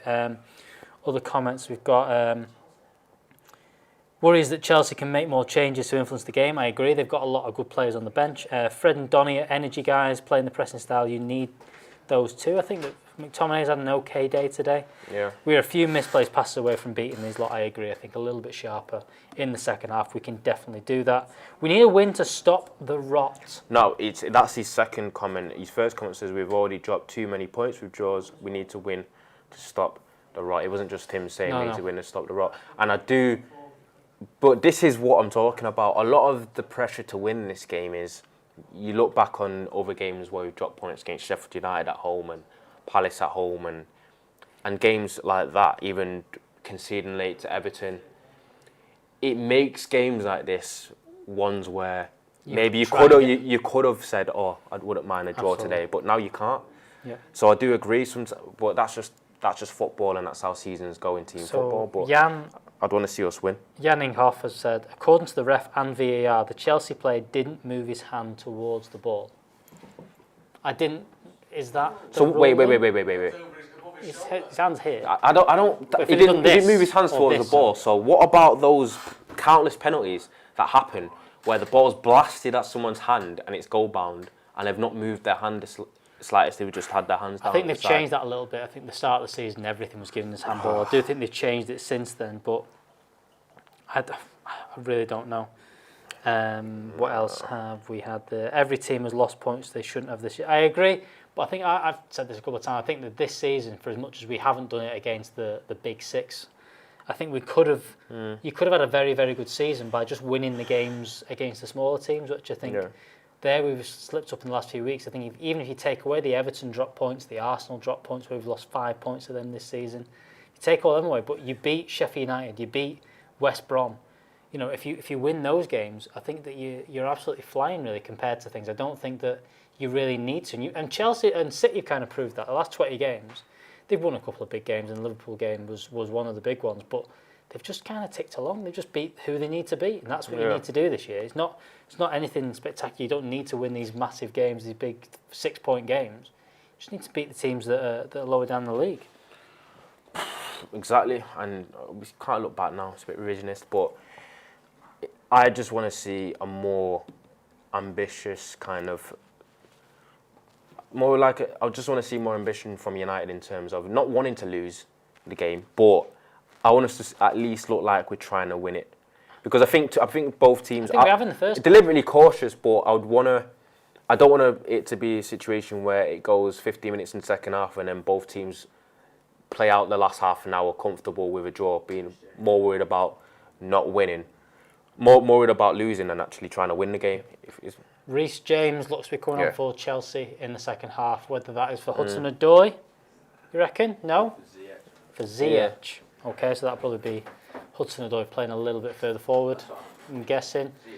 Ziyech hasn't been good according to producer Cam. Hudson-Odoi off, someone's saying there. Yomi Nelson said, we'll end on this one before we hand over back to the lads. Would you prefer going for the win and losing, or playing for the draw? What do you reckon? Well, obviously, if we draw, we get 1 point. If we lose, we get 0. So there you go. That's it. That's the coverage we've had from the first half. It is Hudson-Odoi going off, and Reece James coming on. Let's see how things go in the second half. Right, over to the lads for the second half. Yeah, the players are coming back out. We've seen Giroud and Ziyech having a chat. I think Hudson-Odoi's gone off, they said there. I think apparently Dermot Gallagher said that should have been a penalty. It should have been a penalty. I mean, it seems as though the general consensus I've seen pretty much everywhere from United and non-United Apart from fans. Graham Souness, it wasn't a pill. Well, but he lives by the rules of 1978, doesn't he? Yeah, where you had to catch the ball and then it wasn't a hold it pill, like that in front of the ref's it is. face to give a penalty. Yeah, even though I'm Liverpool, still wasn't a pill. Yeah. I think pretty much everyone can agree, as we've already said on here, by the rules of today, whether you like them or not, that should have been given as a penalty. Yeah, I mean, going over this and over this and over this. It is the main talking point from the first half, though, isn't it? Yeah. That's the problem. But we had it against us for Lindelof, and the explanation was it doesn't matter if it's deliberate, if it's ball to hand in a certain way, or if ball If your hand's in an unnatural position, then it's a penalty. Yeah, and Hudson-Odoi's hand is about here. So which isn't part of running, is it? The whole argument about was it deliberate? No, it wasn't deliberate. I don't think he deliberately did it, but that doesn't matter. No, it doesn't matter at all. That's not the rules. If it were the rules, then we wouldn't be having this conversation. So and next Victor week- Lindelof wouldn't have had a penalty. So given next week against it him. happens in another game, and they get the penalty. Yeah, The bollocks, the goalposts have changed again. Yeah. Second half's kicked off. United kicking from right Big to left 45 now. minutes now. It is a big 45. We have to go and win I this was now. going to say, you made a good point at half time about the top 4 race. Tell people what's going on with that, because Well, basically, we can go 9 clear of Liverpool. We can go 3 clear of Leicester. 8 clear of Chelsea. Was it 6, 7 clear 12 of clear of Everton. 7 clear of West Ham. 7 clear of West Like, if we Ham. win this game, and Even again, Tottenham, I've still got an outside Yeah. chance. And Barring even them- Arsenal, as much as it pays me to say, they'll get in nosebleeds and getting giddy over the next 7 days. They've got a chance of the top 4. barring a meltdown, if we win this game, top 4 is pretty much safe, isn't Yeah, it? I think we've nailed top 4 if we win this today. Yeah, because like you said, 9 points clear of Liverpool, and even more of Everton and those teams, 7 clear of West Ham, who were already in 4th anyway. So, you know, there's a lot. I'd rather be in the driving seat. to take over us. I'd rather be in the driving seat than in the motorway, in the jam behind us. Yeah, that'd be good. Hudson-Odoi with a bandage around his thigh there. Didn't do a lot in the first half anyway. None of the Chelsea front line did much, did they? Neither did United. No, in fairness, they didn't, but we had more of the ball at least. But to be fair, I had more of the ball, and I'd have thought they would have been a bit up for it, a bit more than what they were, perhaps. I think we'll probably see a bit of that second half. Again, though, this is, I don't want it to sound like a broken record, but, you know, you don't usually get games like this at Stamford Bridge. When the fans are there, you seem seeing a little bit more intensity from certainly from the home side. Yeah. Yeah, and it's not one of those games where we've had it before, especially in recent years against City. There's been a few games where you look at the possession and they've had more possession, but we've made loads of chances. Chelsea haven't made loads of chances. They had one decent cross that Giroud couldn't get to, and that's about it, really. Yeah. So it's not as though we've had all the ball, they've had all the chances. There haven't been many chances, but, you know, it's been United controlling the game, and we're the ones who seem to be going for it, whereas they seem to be... Yeah, this will not be one of the greatest Premiership Content seasons with the draw. ever for anybody. Yeah, it almost don't count, really, does it? No, it doesn't count this season. It's like last season, don't really count. Unless we win it, which is unlikely, but possible. No, but it's with the crowds, it's the crowd thing, innit? Yeah. The teams can play with a less tempo and we can be ultra cautious at home. We don't have to win. Let's all be friends at the end. Yeah. When you should be fucking pushing it and trying to win it. Yeah, Chelsea holding the ball in their sort of defensive area. Back to Mendy. Just slings it up the pitch and it's a throw into United. There's one good thing, at least you save on season ticket money till next season. I had a phone call from United the other day saying they got to give me some money. It's the first time we've ever had that. Lovely. Well, you're getting some money back off United. Wow. Yeah, they took my membership money, but they still... Chilwell racing forward here. Get it away. Back to Ziyech, and it's a fantastic save from De Gea, and it's a lovely block from Luke Shaw as well. Get out to Charge him down. Charge him. Keeping the ball. Fucking hell, United. That looked like an absolutely sensational David save. De Gea, everything I said about you, I'd say it back. Fuck off. Let's have a look at that again. That looked like a phenomenal save to me. Phenomenal. Boop, boop, boop, boop, boop. Chilwell down the left-hand side, pulls it back. Oh, it is really good because it's he's diving to his left and he just puts his hand up to his right there. I just done his FIFA move, didn't he? Like that? He has to keep his eyes on it. It's not one of those where he just is in the right place. It's good. That's good goalkeeping. That is really good. Tracked the ball really well there because it came at him quick. No, I good mean goalkeeping. It is good goalkeeping. I'm going to be overly harsh though. Go on then, you bastard. If that goes in, I'm asking questions of him. Do you think? Yeah. For me, The only way that goes in is if he gets out of the way of it. Yeah, but if he's predicting the ball to go to his left and he goes a bit early, you see goalies just fall over and the ball I goes get that that, way. but he's still more or less moving out of the way of the ball. That was a bad foul, Fred. Well, how can you argue Is with that the the ref? first yellow today? I think it might be. Red. Oh, Fred. Your name says it all. You deserve your booking. You give the foul. Stop moaning. Jesus Christ. That's a Bad clear yellow, tackle. I didn't touch him. Fuck. Was it Chelsea free kick 30 yards out? That Paul Scholes. Paul Scholes could never tackle. It's a very Paul Scholes tackle, actually, that. Where he just he fouls him with his right leg and they think, oh, fuck it, I fouled him with my left leg as well. Two fouls in one. He's got to be careful now, Fred, because the last thing we want is target him now. A PSG all over again. Yeah, and he's going to be one from a ban. Yeah. Mason Mount. What is it about him that people find quite dislikable, do you think? Mason Mount? Yeah, because he's a decent player. He's not particularly outspoken. He's not like nicking anyone's place in the team. He's one of their better players, I think, in terms of how he actually plays. And yet he's massively disliked, isn't he? I think a lot of it's the Jack Grealish thing, isn't it? From England fans, which I don't really care about. I mean, he's a Chelsea youngster. He came through the Chelsea ranks, didn't he? Yeah. So it's pleasing to see Chelsea not the last couple of years. Well, obviously they spent last summer, but they've had to bring through the academy players, and they've done it in the last year or so, and they've got some good talent there. Yeah. So stop hating the lad. Fucking hell. The defensive Mason Mount there from Andy Tate. Yeah, I agree. I think it's a bit weird. People really hate him, though, don't they? Yeah. Now, everybody wants somebody to hate. People hate me, but I just say, jog on, lad. Good. You hate me, tough shit.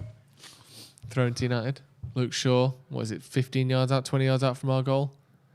I think he's made a couple of yards there because that seemed to be a bad touch. Yeah. Come on, control. And a bad touch from Rashford as well. Bloody hell. It's not looking so sharp first 5 minutes of this half, are we, United? Not at all, is it?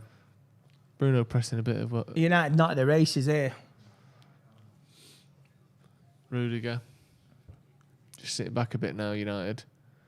I think we go for that press for a couple of minutes, or a few when they've got the ball deeper, and then when they cross our halfway line, we sort of sit in a bit more, don't we? Go on, Marcus. Is that Christensen? Giroud. That's an awful pass. Come on then now. Marcus on the left. Great cross to Dan James. 20 yards out. Got a bit of space. Oh, double bounce off him. It's a corner. It is a corner. Thought he bounced off him and went out for a goal kick. Mate, imagine that. Dan James stuck it in the top corner from 20 yards out. Mate. That'd have been sensational. He was out on the right. I mean, he did score against Chelsea last season. He did. First game of the season. That was emotional, wasn't it? Yeah, it was. It's a tough pass because he got Chilwell in the way. Yeah. You can't blame him for taking a shot, and he's won a corner, so fair enough. Come on, then. Come on, slabhead. Get your head on it. Yeah, that'd be nice. He scored against Chelsea as well, didn't he? Yeah. Maguire. Very important goal at the end of last season, if I'm not mistaken. Yeah, just before lockdown. Very good. Corner to United. Reece James has come on at half-time as well, has he? Yeah. That's weird. Who for? He's the one who came off Hudson-Odoi? Oh, fucking hell. Sorry, you're at home and you're taking wingers off for fullbacks. I don't know. He had a thing. He had a thingy on his thigh, didn't he, Hudson-Odoi? I don't know if it was. Fred! Fred! Chelsea counter-attacking now. Because Fred can't pass for shit. I didn't realise Hudson-Odoi was playing fullback. Can't pass, tackle for shit. 30 seconds from Fred there. Yeah, it was poor. Ziyech on his left foot, and it's a good block from Fred, in fairness. But fuck me, that was a shit pass, wasn't it? 5-yard pass, but because it's on the another terrible pass. Fred. Terrible pass again from Fred. It's 2 5-yard passes in a row that are just straight to Chelsea players. That's the thing. You know, he does a lot of things well, but you have to expect players to be able to do that. 5-yard passes and then 2 in a row when the pressure's just starting to build. That pass he gave to Rashford against Sociedad. It was so. Yeah, and he can do that. We talk about that because it's so rare, isn't it? Really. Come on. How often do we see Fred do something like that? It's like wow. Then you go, that's not Fred. I mean, I like the guy, but yeah, I think if we are going to strengthen, There's an area you're strengthening. Yeah. And he is going to be a part of the squad. He's not first starter. Go on, Well, go that's on. a good ball over the top, Bruno, and it's just unlucky there. Bounced through to Mendy. Decent defending. Mendy, Chilwell just shepherded Dan See, James things away like from the that. bounce. I don't mind, there, like didn't he? Bruno there, you can technically he's giving the ball away, but that's what you want to see him doing. Yeah. Trying those sorts of passes. And it won't far off. Do you know what I mean? Trying to make things happen. Second half has been, I wouldn't say the opposite of the first half, because United have still had the ball, but a lot more of the ball from Chelsea so far, isn't it? Although they did start the first half well as well, in fairness. United came into the game. They've got a corner out that. Giroud nudging Lindelof in the back and he kicked it out for a corner, didn't he? Should have gone over, he got a free kick for that. Some of these footballers are getting their hair's going a little bit out of control now, aren't they? You can see the ones who haven't had a haircut because of lockdown, and then the ones that mysteriously have managed to have a haircut during lockdown. I mean, if they're a pair of clips, that's fine. Yeah, get your missus to do it, whatever. Well, if your girlfriend's a professional hairdresser, that's fine. Or, here's my technique. No. Get your doctor to do it. That's You're allowed to go to clever. the doctors. That's very clever, that. You have to go to doctors to get an haircut. Yes, doc. Trim me up, will you, fella? That's what I said to him. He said, no, fuck off. I said, I'm reporting you for that. He said, I'm not even a doctor, I'm just I'm a homeless man. It's only a little. Leave me alone. It's only a little prick, wasn't it? Oh. Yeah, exactly. That's what I said to him. 80% possession to start the half for Chelsea. I mean, you can tell, can't you? Because United have not held on to the ball well. And that's what I mean about McTominay again there. Those two in the midfield. Played. When the time to sort of turn it around and when Chelsea are the ones holding the ball and you need a bit of assurance, you need someone to slow it down, keep the ball and not give away passes to stop them building up a head of steam that ends in a goal. McTominay and Fred aren't great at that, are they? No. That's where Matic is so much better at slowing the game down, playing the safe passes and making sure you complete those passes. Go on, Dan. To disrupt Go on, Dan. Chelsea's possession and offside. Fuck's sake. Stuff like that as well. Is one Matter on the bench? I don't This know. could be a Matter. This could be a Matter moment. We can get the team up on the screen and we can have a look at the subs and have a go through. Van der Beek's on the bench, I know that. No Matter on the bench. We've got Van der Beek, Ahmad, Martial, and Matic, who I was saying before about just being able to hold the ball a little bit better. I won't fancy any of them just yet because the game's in that weird space at the minute where you're kind of waiting to see how it settles down. Because Chelsea have come out looking good. United have had a couple of half chances. I think we're just waiting to see the flow of the game, which is Run him out. Fred. Change after that as Fred gets done by Mason Mount. Fell but he's over and recovered well. Well, And then we just give the ball away needlessly there. It's a half tackle from McTominay, innit? Maguire wins the header there, and Rashford just ducks under that. Let's Reece James win the header. Yeah, he's not jumping to win that, is he, Marcus? He's not been in the game much at all, has he, Rashford? No. Hardly got him into it. He was all right in the first half, but he's sort of faded towards the end, and then now he's like you say this half he's barely touched it. He was doubling up. I don't know if that did him when he went over the Ordins. I wonder if the pressing's got United a bit tired as well because we were pressing hard first half. Fred ping-ponging it off Luke Shaw's head out for a throw. That was going to go for a corner. Yeah. Luke Shaw. We'll have it. Give it for a throw. It's too much madness at times with Fred, isn't it? It's just mad all the time. Yeah. That's better.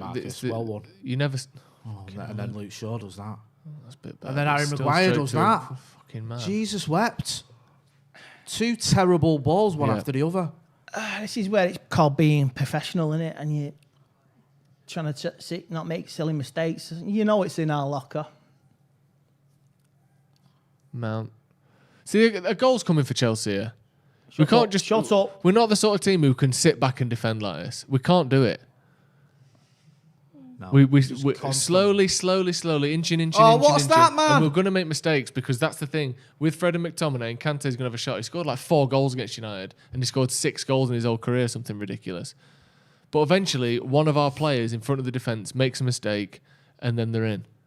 And now we're counter-attacking. Right, go! Great ball from Scott McTominay. Fucking that hell! wasn't a great ball from Bruno Fernandes. Bruno just plays it in front of Rashford, chance for a counter-attack, and it's a shit pass from Bruno. And Bruno's screaming at someone there. I'm not sure who's screaming at. I don't know if it's the ref or Another United player. It's a looked poor like- ball, though. He overhit it, didn't he? Good pressing, Dan James. Done really well there. And that's a foul from Kante on Bruno, surely. Greenwood into James. Back to Greenwood. Greenwood hits it. Oh! Just over the top corner there. That was good play, that. Good pressing from Dan James to win the ball back there. Ref played on, didn't he? Or was it Greenwood? Oh, it's not that far away. It's a foot or two wide, that. I On his left foot from about 20 yards. We've seen him score them ones before. Yeah, just wide. Good effort.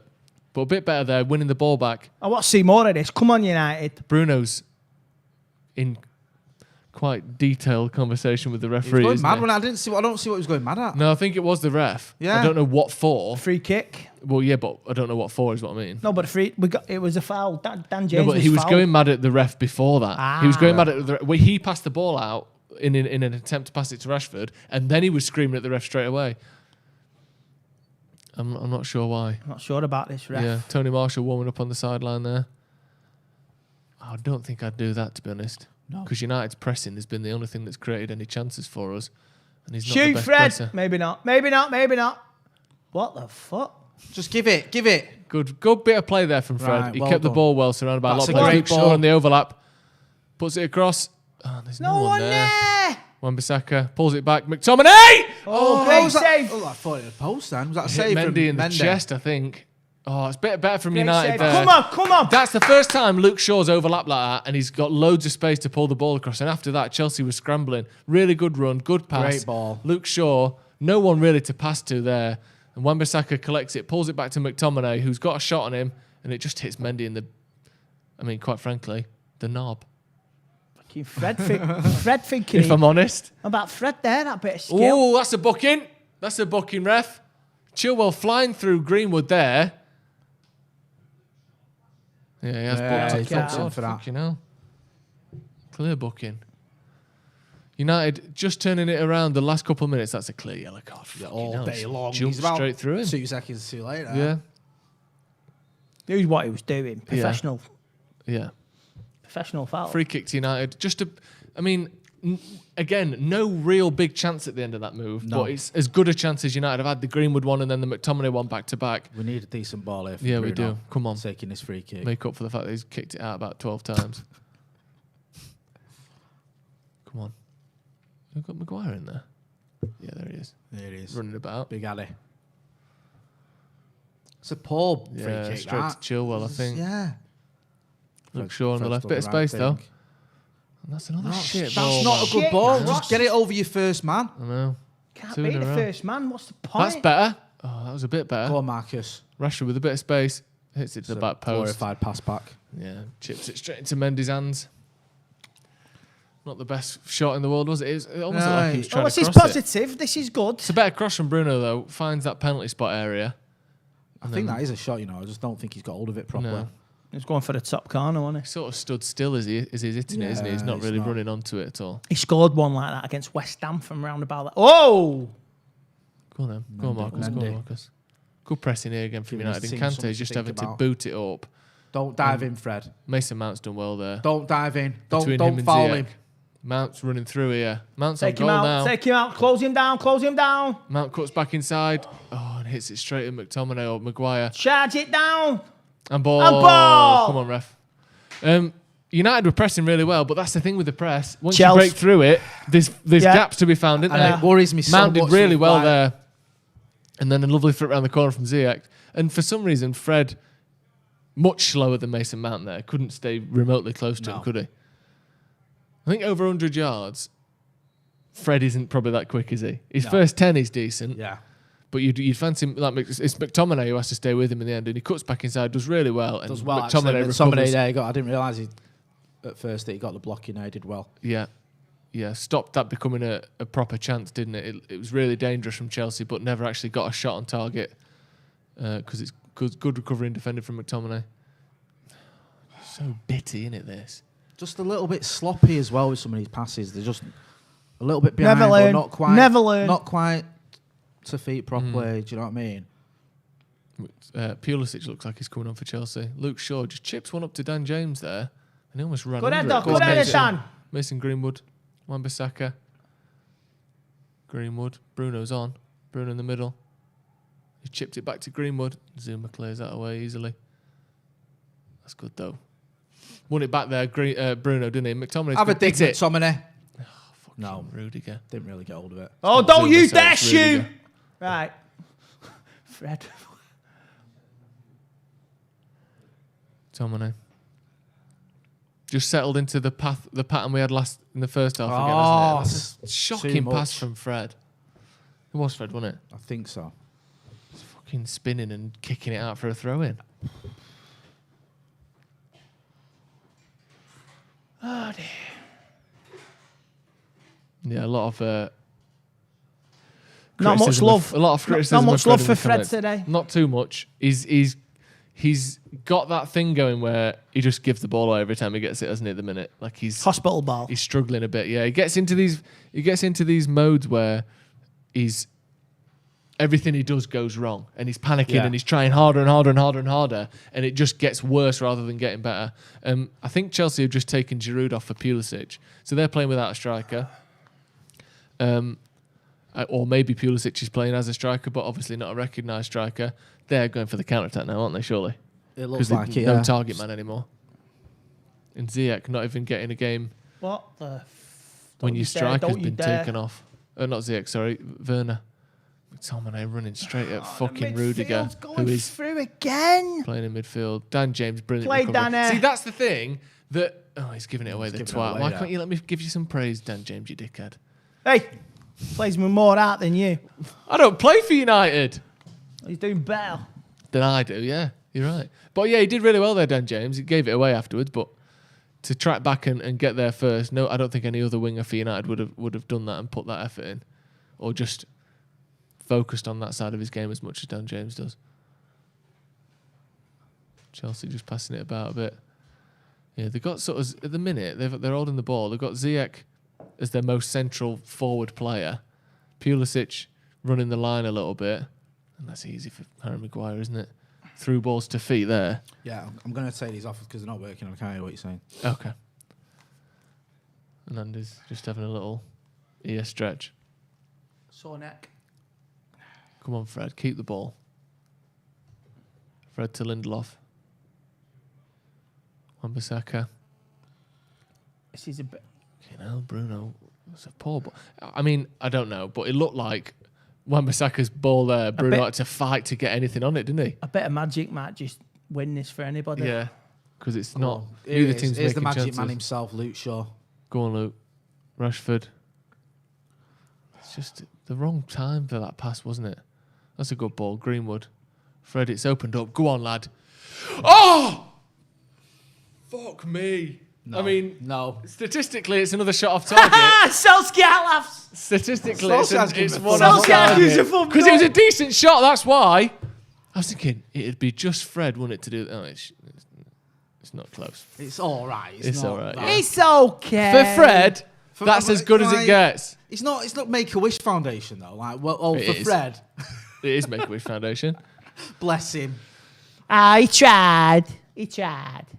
There you go. It's good pressing. United Go on, have won the Bruno. ball back Come with on, this press United. a lot of times today. United are pressing in the last 10, 15 minutes. He's been good. Yeah, really good. Come Wan-Bissaka on. going past Get your Chilwell. crossing, son. Might as well challenge Chilwell now because he Yeah, can't it's go not a down. booking, innit? And it's- Yeah. I think Chelsea's going for this counter-attack thing, aren't they? Yeah. Yeah, they're taking the target man off and they've stuck a pace merchant up front. Or they've got no strikers, whichever way you want to look at it.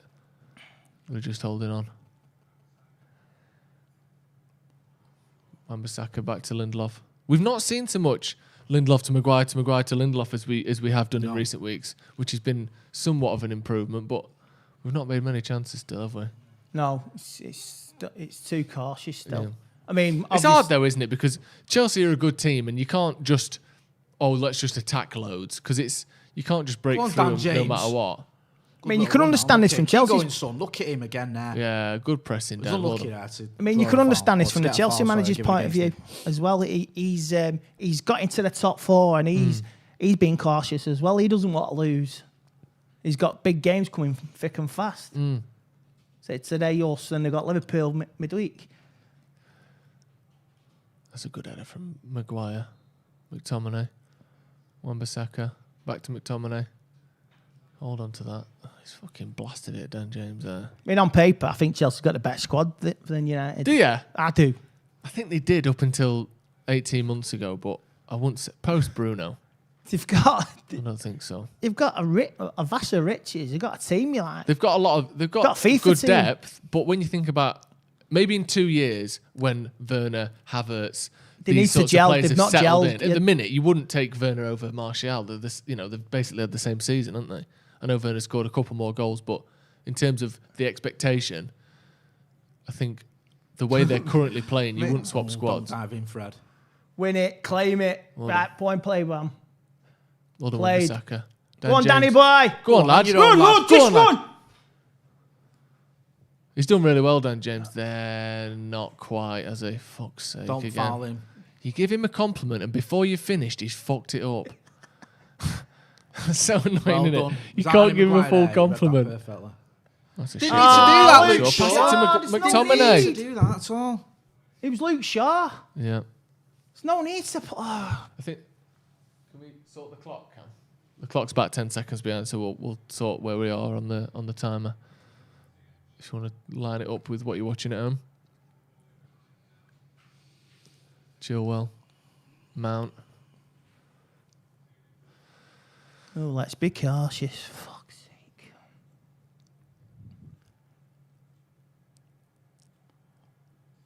There you go. The clock's lined up with what we're seeing anyway. There'll be a slight delay, obviously, because we're streaming it to you and. Yeah, there you go. That's it. You know, technology. Technology, you know Those it is. types of things. But yeah, we are seeing the time that you're seeing us see. That makes sense. Yeah. Press him, press Yeah. him. Go on, Marcus, press him. United have pressed well today. And there's that one time where Mount and Ziyech kind of broke through the press. But we've won it back from that press probably 5 or 6 times, haven't we? It's been effective, that. Certainly the ratio of winning the ball to losing the ball from it has been good for United. Breaking through a bit, yeah. Well done, Fred. Good covering. That's what he's good at, isn't it? Yeah. I mean, you'd have thought De Gea could have got to that. Was that a goal kick? I think it is a goal kick. I think it came off. Did it Thank come off God. the other lad? Must have done. I think Chelsea manager's more animated than us. Anthony Martial coming on. I hope it's not for Dan James, you know. But then I think it'll be for Mason. Yeah, Unless he's no, you does can't. take You Marcus can't off. kill the one bit of. I won't pace take we've got. James off. No, And you can't been- take James off. Yeah, he's been involved a lot, and he's Sacrificial defensively. lamb. He's been good as well. Unless, I mean, if you take Dan James off, you're going for it, aren't you? But for me, I wouldn't take him off. I think he's looked good. Fitzgerald, he's trying to go for it now. I mean, if you want a chance of winning the league, which admittedly is slim. A slim, but if you got there's any 20 chance, minutes, you want to win the league, you got to do something in the next 20 minutes. And here's the thing, Long shot, but and we may regret saying this at the end of the season if we finish 5th, but fifth. are we not? Well, that's what I'm saying. If we do finish 5th, I might regret saying what I'm about to say. Have we not got enough of a buffer that it's worth taking a risk to try and beat Chelsea? Like the buffer to 5th. Like for me, I don't think it's ridiculous to say, go on then, make an attacking sub here, try and win this go game. for it. Just go for it. Yeah. For 20 minutes to go, you could. This is, if we win this, it's a big gap. Stephen Lopez with the super chat. What subs would you all like to see? I mean, I'm torn really because, like I said, if you're ever going to go for it, we've got a decent gap to 5th at the moment, and if you want to have any chance of stopping City, which is slim, I admit, you kind of have to win this, don't we? What do you reckon in terms of a sub?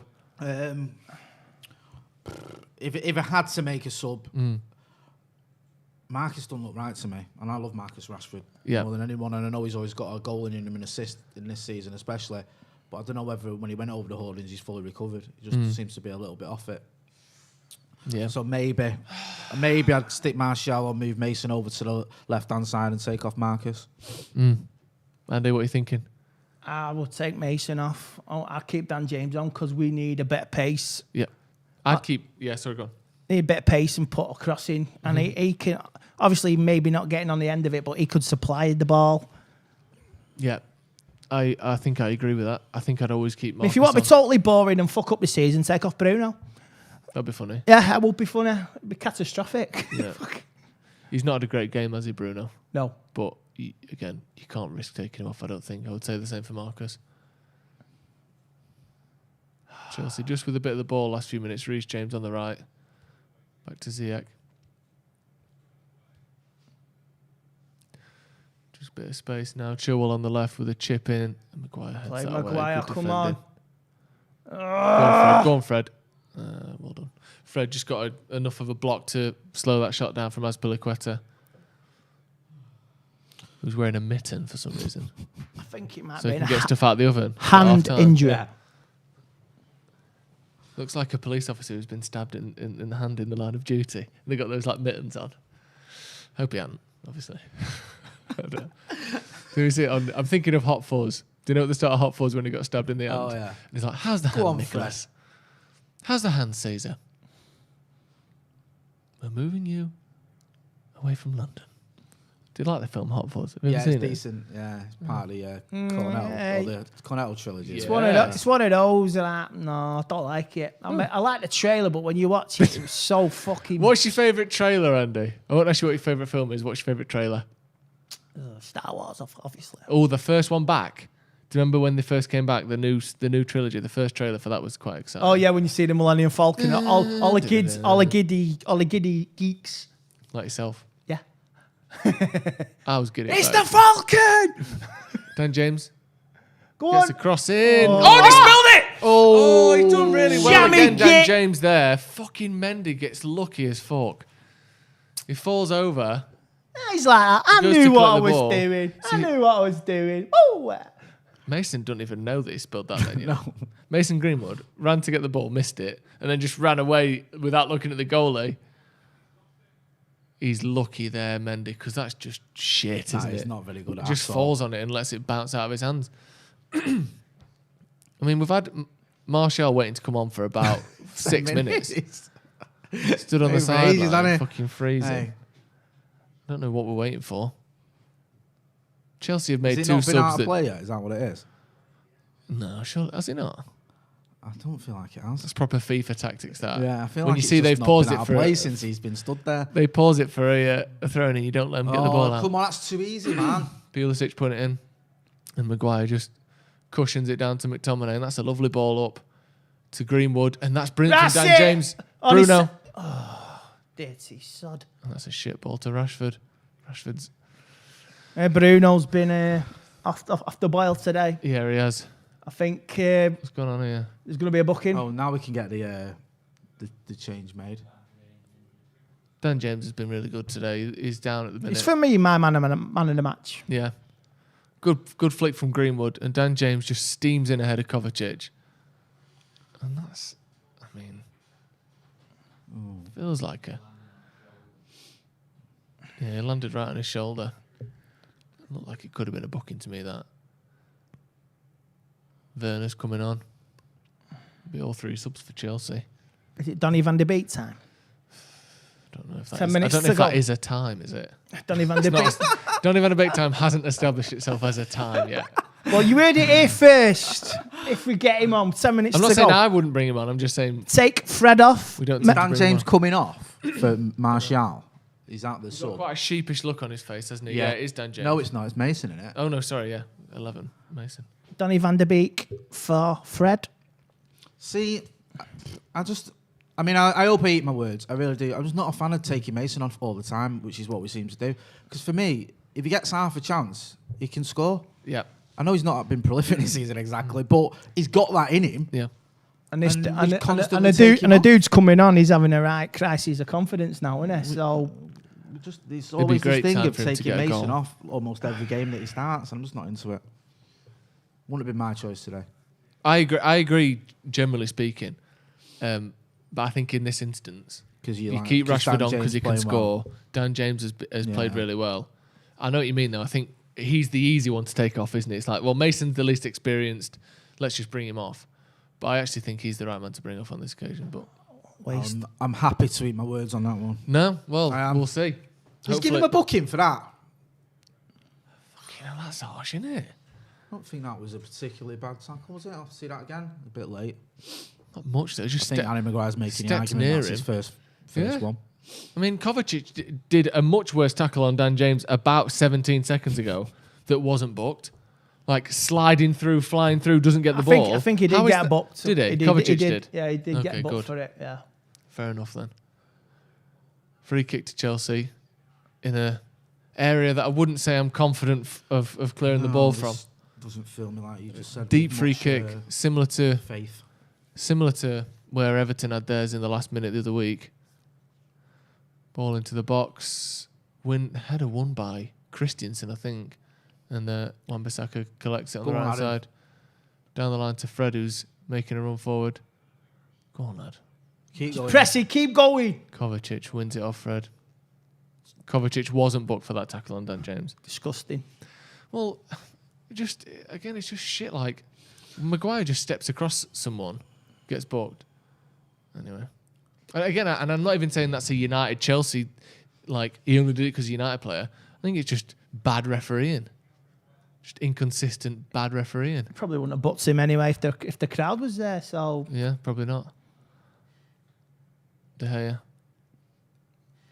Just chips it up to Fred. Oh. Can't control the football. Just not been great his second half at all. First half, I thought, okay, I sort of got it. Yeah. Could see what we were doing, could see why we were pressing.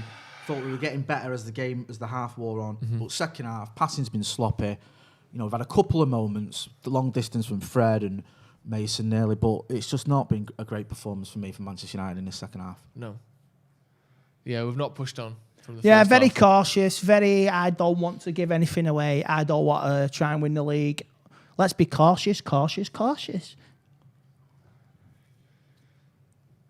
Mount. See, it does feel like it's building up for Chelsea to have a good, strong finish rather than United, doesn't it? At the minute, the way we're playing, the way they're playing. Well, yeah, have they made 3 subs as well? They've got Yeah. like 3, Chelsea. fresh legs on, 3 Yeah. sets of fresh legs. I know one came on at half time, but they've certainly, been a bit more. James, sort of, Pulisic, active. and Werner on. It just feels like the Manchester derby. Just fizz it out. Oh, let's just settle for what we got. Oh, bollocks. Goal kick to United. It's the fear of losing, isn't it? Fear. Bruno A looks team good, wants to doesn't be he? champions plays with no fear. That's what they do. Ole looking frustrated. Heading towards another 2 drop points against a big team. Yeah. Record against the big teams is terrible this season. Yeah. Having been the second best in the league last season, it's shit this season. That's just hopeless from Luke Shaw there. And not much better from Martial either. He's in front of the player. He did have it, and then he's just lost it. Somehow not collected it. He's in front of the defender, running toward the ball, and somehow the defender that's behind him has won it. It's shit pass from Shaw, but Martial's got to do better there. Yeah, Chelsea holding the ball now. Just pouring it. Martial just putting half a press together. The press has slowed down and softened up now, isn't it, from United? Yeah, most definitely has. I mean, I don't know if that's the instruction or what, but Martial not closing anyone down there. Reece James into Mount, I think. Back to James on the right. Ball in. That's a dangerous cross. And I think it's Werner, luckily, at the back post, can't get near it. Is it a goal kick or a corner? See, look here, right? So, 1-2. I suppose Luke Shaw's covering that man, isn't he? Can you remember the last time Luke Shaw blocked a cross? Have you ever seen it happen? I think it was 2015. Good defending from Lindelof, actually, Yeah. Really good. I'm not sure if he's given a goal kick there, but it's good defending from Lindelof. And by Tuchel's reaction there, I'm assuming that. Came off him. Well, I'm assuming he's given a goal kick. Yeah, he did.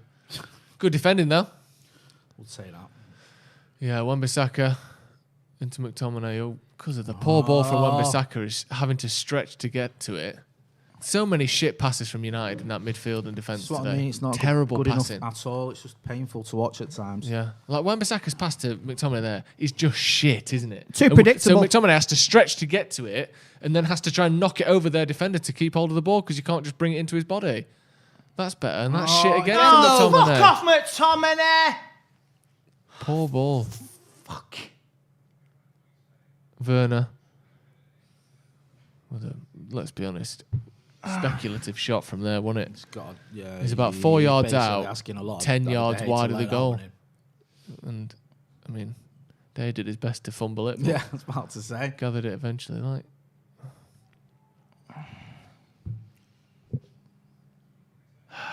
Do you know when players are going through a bad run of form and then they don't do the hair? Yeah. I always just think, are you trying to not score a goal here? Because you look like you're a bit downtrodden and like struggling when your hair's not gelled and that. Like Werner's hair is just like floppy hair. You're like, style your hair. So at least you don't look like you're going through a bad time. Obviously, they have to style It don't themselves. make a difference. It's a poor shot there from Chelsea, but they're getting shots. Like Christensen beating 2 United players to the ball, and then Pulisic with a bit of This space. is an and opportunity. This is an opportunity missed. If it stays like this, it's a big 5 minutes in our season. Yeah, it is. To keep the title going and to take a big step for next season, finishing in the top 4. Yeah. Really big opportunity missed. Come on then now. Where's the next pass? You know. Very lucky there, Luke. It was hard for him though. There's no one on. There's no pass on there. Yeah, I think he might be saying like, that. Where's Rashford? Where's fucking not McTominay, Bruno? Like, come to the ball. It's Luke Shaw and Maguire with 3 men on them, trying to like play their way out from the back. We've got to help them out a bit. And again, it's the same thing happening now. McTominay's got the ball. Maguire out to Shaw. Shaw short to Rashford, back to Maguire. See, this is the pattern that I thought we would get stuck in 30 minutes ago. We're just passing it across and we're not willing to try and break the lines. Whether that's not running enough or not daring to make the passes. Made our way up the pitch though, that's better. Shaw. Into Tony. Tackled there. Throw into United. Come on, Tony M. Redeem your season, son. Too predictable. Get a winner here. You're back on track. No, Ian. All is forgiven. Yeah, all is forgiven for sure. Yeah. Well done, Fred. Go on, Fred. Just cross it there. You were away from him. Why are you trying to beat Christensen for strength? Brain dead. Whoever it is, he's not stronger than him. Did the hard bit and then just carried on with trying to keep it going and should have just crossed it. Can we sort the timer out again? We need to get a new timer. Yeah. We've talked about this long enough. Every 5 minutes it slips out by 10 seconds. Tackle that from Adam Maguire. How can a second not be a second? Don't understand it. Don't You're doing well, be Maguire, there. stupid. No, don't be stupid. What? And a free kick there. I don't know what the foul was for. Could have killed him. Players are too wet these days. They go down. That's the ref. He didn't go down, did he? Maguire stayed on his feet. Fucking hell. Awful, Luke. Fuck off! Sure, that's Sprint terrible. straight into the midfielder. Fucking simple balls. Hold on. Bruno looks animated and frustrated, doesn't he? But he's not done much. Fred's done fuck all. At least he's been on the ball. Has he? Has he though? Well, more than Bruno. Bruno's barely touched it. Fucking Fred couldn't I'm not. I don't think Fred's played well at all. Don't get me wrong. Fred couldn't pass a shop. Fuck. Reece James trying to go past Shaw. It's not a foul, is it? Is that a foul? Does he block? Does he step across him or does he just stand still? God knows. It looked like Luke Shaw was just there. Reece James ran into him, but we haven't got a replay of it. Fair enough if you step across someone. No. You don't have to move out of someone's way just it because they're looked trying to very run soft through me, you. Whatever it was. Yeah. Similar space, similar position from the last free kick that I think Christensen won. Wide on the right, ball to the back post to Gea. Fucking takes half a step forward and then back onto his line. That was just teasing the defenders, making him think you might help him out. This is better. Great pass, McTominay. United streaking forward here. 2 men in the box. Find the pass. Awful ball. Fucking shit, passy. Oh dear. There was 3 men there. McTominay just got to find the pass and he hits the defender. Oh. He's paying for them.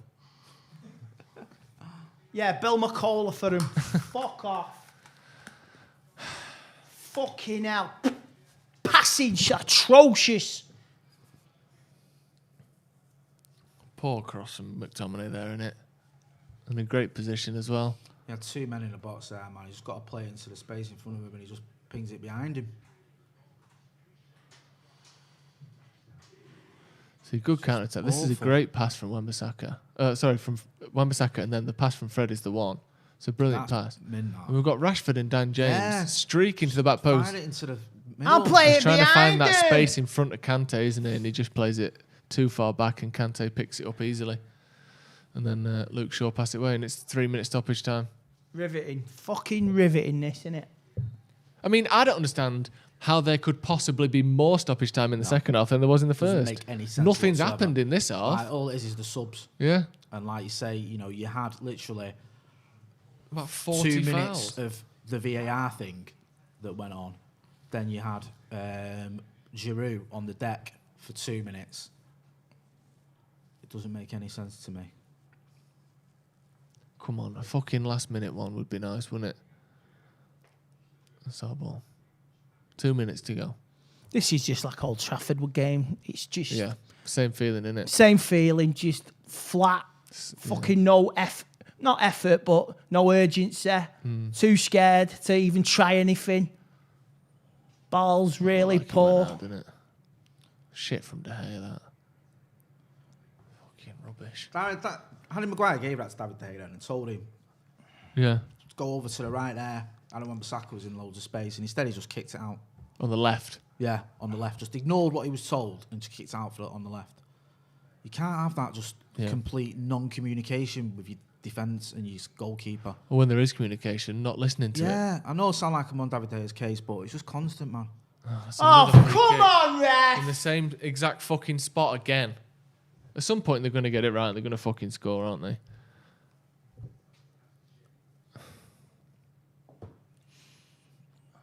Probably Absolutely is. Zero pride. I don't want to be critical, but this is a pathetic performance. It really is. I know we've got a few injuries, but it really is a pathetic performance. Has Martial touched the ball since he's come on, by the way? Ball in, headed away by Maguire, and then Mount with a shot. He's just fucking fumbled its way. Martial got his touch there. Just bang on cue for you. Yeah. Mount hit it against him. That's a good throw. That's better. More like it. And that's fucking tripe again. Well done, Fred. To be fair, Fred's done well there. And then lost it. Keep the ball, man. Well done. Fucking hell, Come on, Luke Wan-Bissaka. Shaw. Fucking hell. You got so much space. Run into the space there. Pass it behind Bruno instead.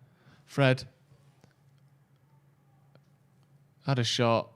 I mean, it was straight at Straight at the keeper. I don't know why Mendy, who Mendy is, I mean, fisted that. he might be slightly better than Kepa, but he's hardly a vision of composure, is he, Mendy? Fucking hell. Fumbling it. Like, palming I don't even think it was that hard. No. Palming the Rashford free kick away. Palming that away. Dropping the ball inside his own 6-yard box. We've got 4 seconds to go. Let's get it in the box, shall we? Or just wait for the ref to blow up. Yeah, do that. 0-0. That is arguably one of the worst shots I've ever seen there to wrap the game up. Well, the game was finished when I think the whistle had already blown. Yeah, wasted opportunity for United there, innit? What are you thinking, Andy? Face says it all. I don't want a ref and Jeff. Pathetic. S. Mackey says, 1 sub and a striker with 3 poor midfield performances. I mean, we've got Matic and Van der Beek. Should one of them have come on? Changed it up in midfield? I mean, maybe the sort of the energy that was there in our midfield. I just think that there's quality was lacking. The big sort of opportunity for me there was in the last 10 minutes when McTominay broke down the right side, and it was a really poor ball when he had Dan James and Marcus in space, and you've seen it with his keeper. He's all over the gaff, but we've not really tested him.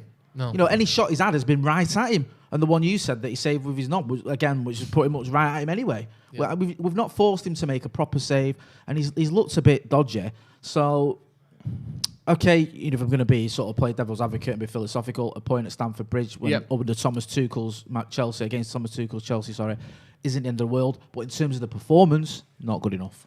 No, Bruno walking off, shaking his head there.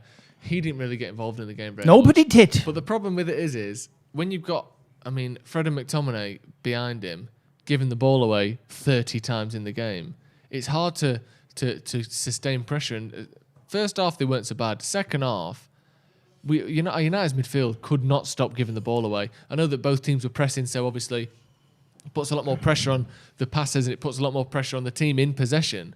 But they gave the ball away a hell of a lot in that second half. This is where we need a number 6 in the midfield. We need somebody to control the midfield and dominate. I don't care who it is, whoever comes in, whether Pogba stays or Grealish. I'd take Grealish. Yeah. I really would take Grealish. He commands the midfield. He runs the show. He runs forward. He run back. I'm not having a go at him, but they are just squad players. They're part of a squad. They're not first choices, are they? None of them. What do you think midfield-wise? Do you think that's where... let's be honest. We haven't lost the game. No. So we can't really say where it all went wrong. But where we failed to turn what was a decent first half into a pretty sort of tepid second half, wasn't it? Yeah, definitely. And I think how many times this season have we said that midfield has really, shone? Not enough, in my opinion. Do you know what I mean? I don't taking Bruno out of the equation when I talk about that. Fred and McTominay's having a decent season. Fred is still the question marks about, and we just need to see a bit more from him in games like this because him and McTominay have basically started, I think, every game against the top 6, and we haven't won any of them. Yep. Or the big 6, whatever you want to call it.